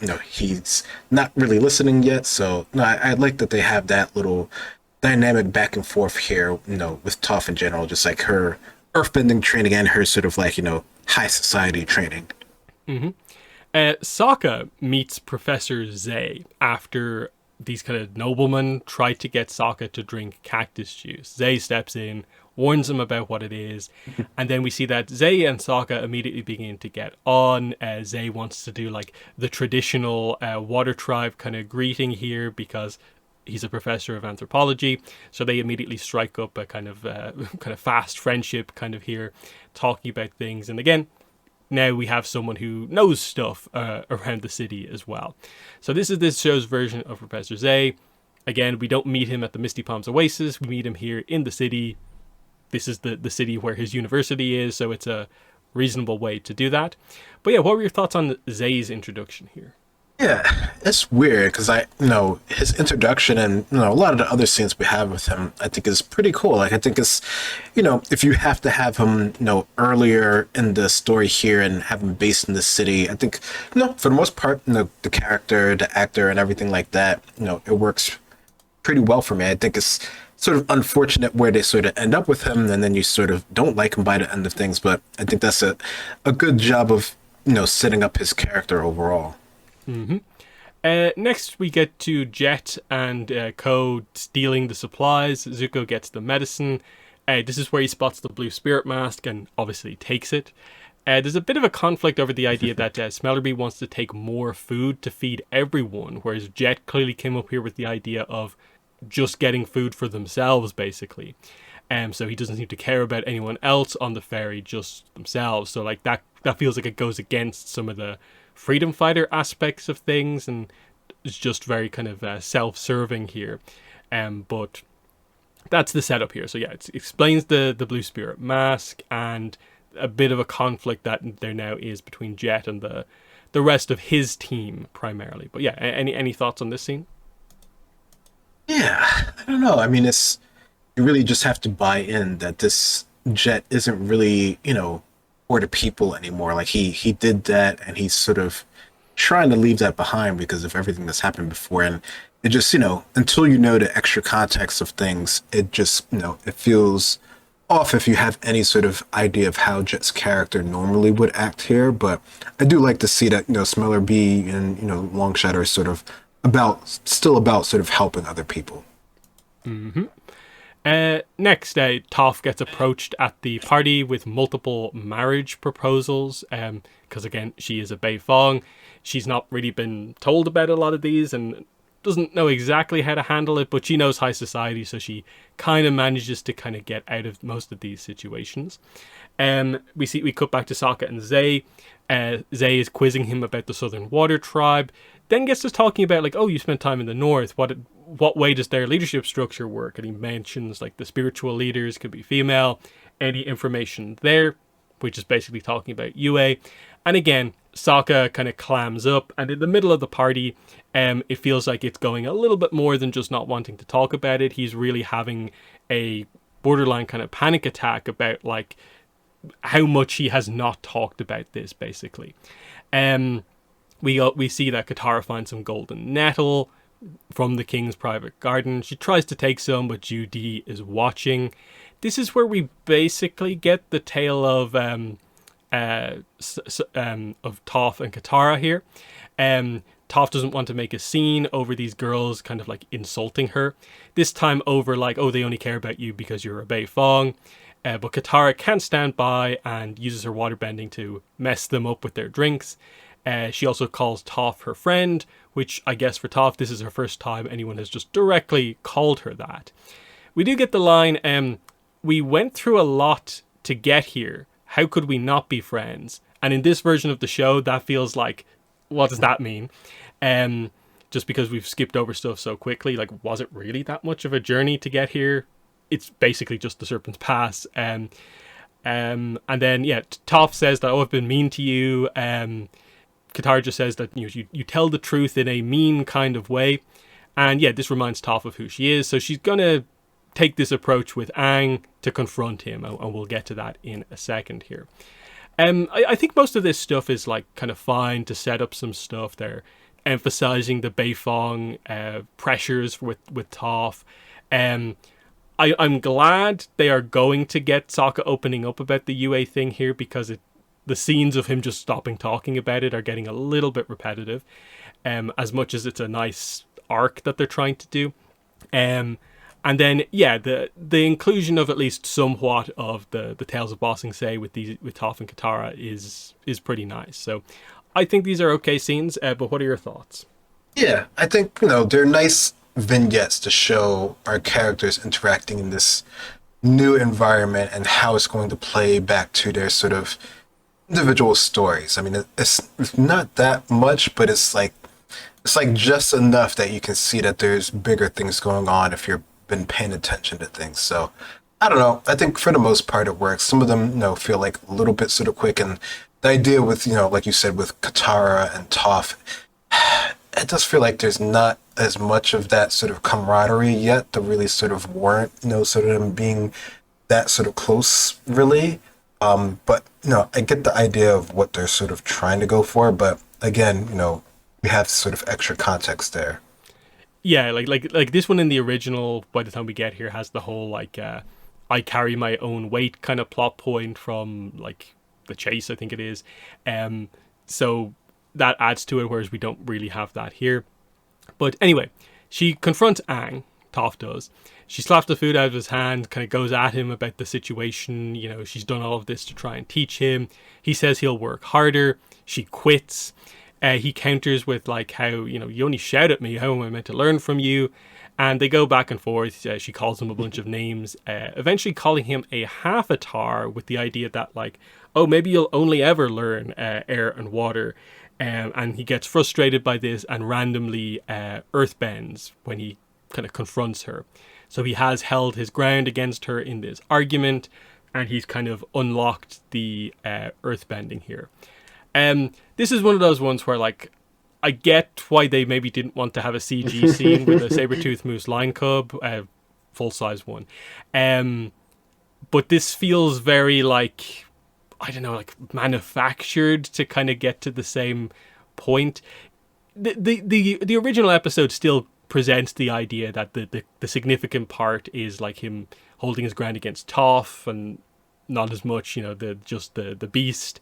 It just feels a little bit random that they're having this like in the middle of the party, and that like this awakening in a way for him feels like it should be happening elsewhere, not right in the middle of all this other stuff.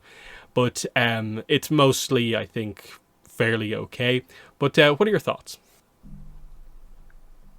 Oh, it's weird because it feels like something that Toph would do. Like she would, confront a situation head on, be mean about a situation. So like that part does feel true to her character. But yeah, like you're saying, like, and the fact that like no one sort of like notices it at all. Like, as much as like Judy was sort of, keeping an eye on Qatar, like you would think that there would be other people sort of noticing things going on at the party here.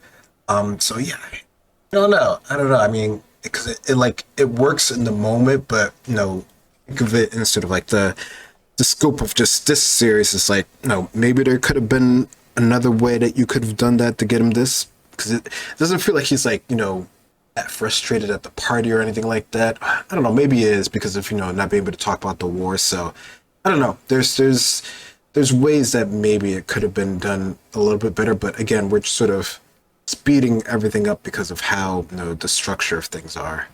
Then we get Katara finds the struggling Sokka after he's been talking to Zay. Sokka talks about how he pushed her away, Suki away, and never got to apologize. We get a flashback to them earlier on together being imprisoned, kind of next to each other, but separately, and how that happens before he can say something to her. He didn't want to lose Suki the way he lost Yue, and kind of questions like, why am I not over this? Katara says that's not how grief works. She isn't over their mother, and both of them agree on this, like they think about her every day. They still have each other, and that they should talk about these things more as siblings. And then randomly, they, in my mind, almost like ruin what is like a really, really good emotional scene by just having him drink the cactus juice. And it's just like the cactus juice, what they do here, then when they do it, I think it's even worse when we get to it at the end. Very thrown in, when I actually thought it was a clever use of cactus juice to just explain what it is earlier on, but not actually go ahead with it. And then, like I said, I think otherwise this, him finally opening up about Yue to Katara, is actually a really nice scene. But they just can't help themselves. Like, oh, we have to throw in a reference here when it's not needed. And it's one of those weird ones where, like, it's not just about, like, oh no, we need to stick to canon more. This is a perfect example of, like, I don't think tonally this show needed to do full-on cactus juice, as we kind of tried to do it here. But what are your thoughts on this scene? I mean, the scene itself, I think, is good. Like, I like this, heart to heart moment that they're having here and talking about grief. And, if Katara is not over her mother, and that's been even longer than, sort of sagging with Yue, then it kind of makes sense that he might not still be over it. So I don't know. I like the scene overall. And like the cactus juice, like I don't know, like because I get the idea of sort of like drowning your sorrows in like the drink that you're having, right? So like that part, I understand why they would use it there. I think when it doesn't work for me, it's like what you're saying, which is where they try to throw in sort of lines and stuff of him reacting to having the cactus juice. That part definitely feels forced to me. But I don't know. I almost wouldn't mind if he's just sort of like there, just sort of zoning out on the cactus juice, like in the area and stuff like that, without the lines. Then it probably would work a lot better for me personally. So I don't know. I think in isolation, this scene works fine with the cactus juice. It's just when you add on more to it that for me it just falls apart. I think especially with the timing of some of the lines as well, it's like that like we need to be more open with each other about our feelings, and like it seems like they both agree on that fact and are kind of happy they had this conversation.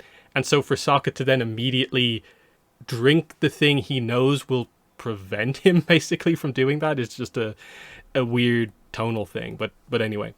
Next scene, King Kuei makes his appearance. Aang moves to immediately talk to him, but the Dai Li step in. Then Long Feng steps in to kind of be like, that's not how it works. I will ask the king on your behalf if he will see you. And we just get this kind of moment from a distance as we see that the Earth King kind of like nods and kind of shakes his head and is like, no. It feels relatively clear that Long Feng told him what to say here, but the other characters don't know him well enough to know that that's what's happened here. And yeah, it's a solid enough scene in terms of like mostly doing it in a fairly kind of accurate way here. But yeah, that's that. Yeah, any thoughts on Kuei's scene here and some more Long Feng? Yeah, no, I think it's pretty clear that Long Fei is the one who's in control of things. Just the fact that the Dai Li are just stopping him, and I think this is just another instance of Aang not really knowing the situation, because it's not like he couldn't like airbend and jump over things and stuff like that, but he's trying to work within the confines of the system here, even if he doesn't really understand it. Next, freedom fighters distribute food to everyone. Jet stands off by himself, still not participating. Zuko makes tea for Iroh. It's not quite what he wants. He says it's bracing, but he appreciates it.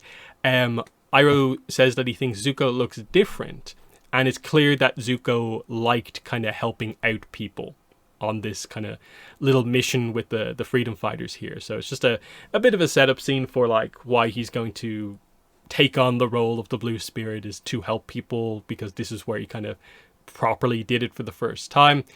So yeah, this is a nice enough scene here. Also showcasing kind of just the very over the top but just intense state that Jet is in at this point. But any thoughts on this one? Yeah, no. Jet is definitely not about the peoples in this instance here, which is funny because it's just such a contrast from what we typically expect of his character here. But I don't know. I think it balances out a bit because Zuko is starting to become more for the people here, even though eventually we know things sort of flip. But no, I like it. I think it works well enough. Aang talks to Long Feng about the comet. He does reveal that Sai has proof of the comet, which is important for the last scene we'll get to. He needs to tell the king about this. Long Feng explains how the king is beloved, but he's a difficult man who only cares about his own opinion. He, like the other nobles, is oblivious to the war, and he forbids talk about it, and has the Dai Li enforce this. So he blames everything on the king's kind of whims. Aang has to show the king that he cares about the city, so Long Feng is going to work with Aang to get basically in good, improve his reputation in the city, and then eventually they might be able to have a conversation. Long Feng connects with Aang over the idea that they both have heavy burdens, Aang being the Avatar, and how much is placed on Long Feng as the cultural minister, more so than any other cultural minister. So much to do. Aang talks about how what if he misses something or fails, And Aang deals with this a lot by talking to Appa about it to help with this. And Long Feng jokes about how, like, do you have a slot for me with Appa? And again, this is a pretty cool scene. Obviously, this is kind of, I suppose, in place of the original, where in the original, this would be Long Feng kind of revealing kind of himself in terms of what he's about. They keep it a secret here, and he's more manipulating people and relying on more lies here. And again, this is a way to ultimately control Aang, by they'll work, but he'll never actually get that meeting. I do think that this would have been improved if Appa had been taken already. And it feels like the setup was already there, that like Appa was captured by the wall. But continuity wise, they can't do that here because the wall is not in control of. Long Feng's not in control of the wall, as we'll kind of learn later on. But still, I think they needed to do that here. So like when Long Feng jokes about Appa, he already has him captured, and that makes the impact of what happens a little bit stronger, instead of waiting to do all of that stuff right at the end. Because I do think there is potential in this Long Feng and Aang having much more of a dynamic. I'm not sure it works out like super well for them ultimately, but a lot of these scenes I think are solid enough. But what are your thoughts on this one? Yeah, no, I think it's weird because their dynamic is interesting and how he's sort of hiding all of the sort of, harshness of what he's really doing behind, the king, and him being sort of the divine right and being the connection to like the spirits, and the spirits telling him that he's doing the right thing, but then trying to use that as a lead in for Aang to sort of, maybe be able to bridge that sort of idea and use that sort of aspect. So I don't know. I like all the connecting bits here. I do like the more sort of manipulative version of this Long Fei. I think the direction and stuff for how he presents that, comes across pretty well, especially for this version of Aang, who is really sort of like not as aware of any sort of manipulations of things. Like he's very trusting, which Aang has generally always been that sort of way, but sometimes he's a little bit more aware of things, but not this version of Aang. So no, I think for the most part this works. I mean, it would have been something if Appa was already sort of captured, which I think when I first heard, that they were captured at the wall, I thought, that they might have done that already, but no, they didn't. We get to see Appa's okay in the next sort of scenes there. So, no, I think, for the most part, this works for me, at least in terms of the beginning stages of it. Because I think, the idea of it's just like he's not as Long Fei is not as much of a physical threat, or even with like the backing of the Long Fei, he's not as physical in this one. He's more just sort of behind the scenes, sort of manipulation, and even then, his sort of control isn't as strong as it was before, or as we thought it was.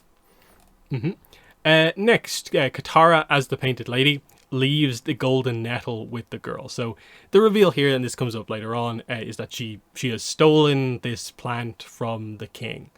And she's going undercover as the Painted Lady, so Judy doesn't follow her, and so this is her first kind of helping the people kind of moment that we're kind of getting here, and it will be the first of many, as we'll kind of find out. We do then immediately get Katara kind of arriving back and kind of lying about where she was. Toph, it kind of feels a little bit like out of nowhere, just says that she has doubts about Long Feng. Sokka's on cactus juice, and the idea is that Aang's earthbending training will start in the morning.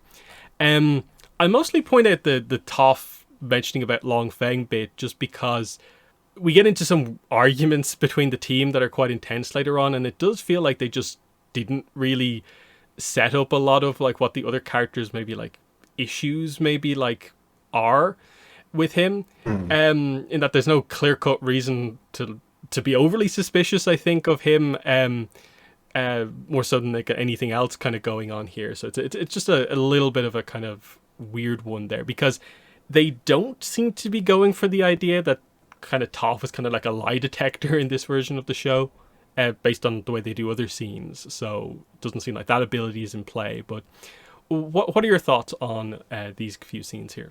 Yeah, no, I do wonder about that. I don't know. I thought maybe it might have just been because Toph was just like oh, he's another handler. He's just like the top handler that, maybe there's something fishy about him, even if there wasn't anything sort of directly that she had like, concrete sort of like evidence about, and especially not sort of like the lie detector mode that we've sort of have assumed about her from the animated series. But no, I mean, I think, overall, I like this nice, sort of, come together moment of like after the party and them sort of discussing things. Sokka being there and being, sort of on cactus juice is a bit sort of wonky for me personally, just sort of how he goes about it. It definitely feels like that's sort of like, oh, we'll keep this in here because it was a funny bit before. Yeah. I don't know. I don't know. That still sort of irks me a bit. But, Katara being the painted lady, that's on brand for her. It's interesting to see that it's in the city and how that's affecting things. So I don't know if I like that as much as I could potentially like it, but her helping people doesn't seem out of character at least. Yeah. With the Painted Lady, I think it's mostly just that they never really say much about it beyond just that she helps people. Like that's her whole arc this season, and it's just she likes helping people. That's it. They as we get through the episodes, like they attempt to kind of do stuff. Like I think Jet says at some point to her, like, "Are you actually really helping these people?" But we don't explore it beyond that. Um, so it is mostly just that, like, oh, she's helping people. Zuko will get to helping people, and that will be the setup for the catacomb scene. Yeah, yeah. And it's basically just that because we really don't do more with it than the the Painted Lady episode itself does, where at least you have the nuances of like Sokka being the kind of like quote unquote antagonist of the episode, and them addressing the contrast of just like doing little things to help people and then like the bigger things to like truly help them or help them help themselves. Um and that's maybe where it feels like it's kind of a little bit missing. Like because I just did my review, my full on review for episode 7 a bit ago, and I think Amita has a line where she says something like, "Oh yeah, Katara helping us like is the only reason we're here," or something like that. And I'm like, what? Like they never really presented like what change she affects in the lower ring of the city necessarily, other than just like, okay, she individually helps a couple of people. And it's just for her main arc, I think there needed to be a little bit more depth, other than just they really just like the idea of these characters help people as like a core character trait, but they're not subtle about it maybe. Um, but yeah, that's that. Last scene is the Dai Li takes Sai away, very clearly because Aang mentioned Sai to Long Feng in one of the previous scenes. So he's taken away because he knows too much, and his plot is, he has the information on the comet. Um, it does feel a little bit like, have we fully thought this through? Like we're taking this guy away because he might have a way to end the war, help us, and we're just treating him as this like conspiracy theorist almost. But I get the point here in terms of what it sets up for the future. But yeah, what are your thoughts on this? The Dai Li take Sai away to Lake Laogai. Oh, it's because like it definitely does make sense in terms of like he knows something that you don't want to to get out there and that he could potentially tell someone. But I don't know. It feels like they have things such locked down that even if he were to sort of shout about it, most people probably would try to like avoid any sort of confrontation of that sort of information.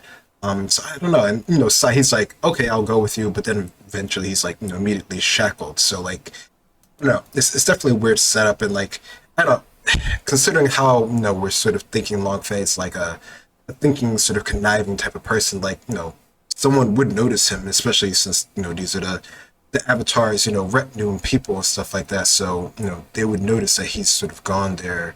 I don't know. It's interesting how they're trying to set it up for later on, which I guess it kind of works out.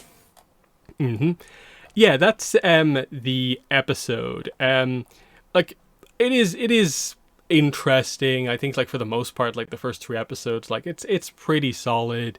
I think some more problems begin to come into play as like we get kind of further in and you sort of see the extent of some of the characters' arcs and kind of what they're doing. Yeah. Sometimes they approach some of the big kind of canon, kind of tentpole moments that they were never going to change, and they kind of suffer a little bit because you probably should alter them a little bit because you've done so much that's different. And it's a weird one because then that will upset some people that you're moving away from the source material, but you kind of need to do what's best for the story. And you can tell by, like, say, like the cactus juice stuff in this episode that sometimes they just don't quite get it right. That one more so because it's a big kind of jokey kind of meme thing, and I think tonally they couldn't quite do it properly here. But with bigger moments, it becomes kind of, I think, more of an issue as we kind of go through. It's still like the show, I think, is pretty solid overall, but I think what we've seen with like the viewing numbers and why they've gone so down is just that the step up maybe hasn't been as big as we maybe wanted it to be overall, and that the simple idea of trying to do 20 episodes in 7 is rough, even though the like minute hour count is actually still quite similar.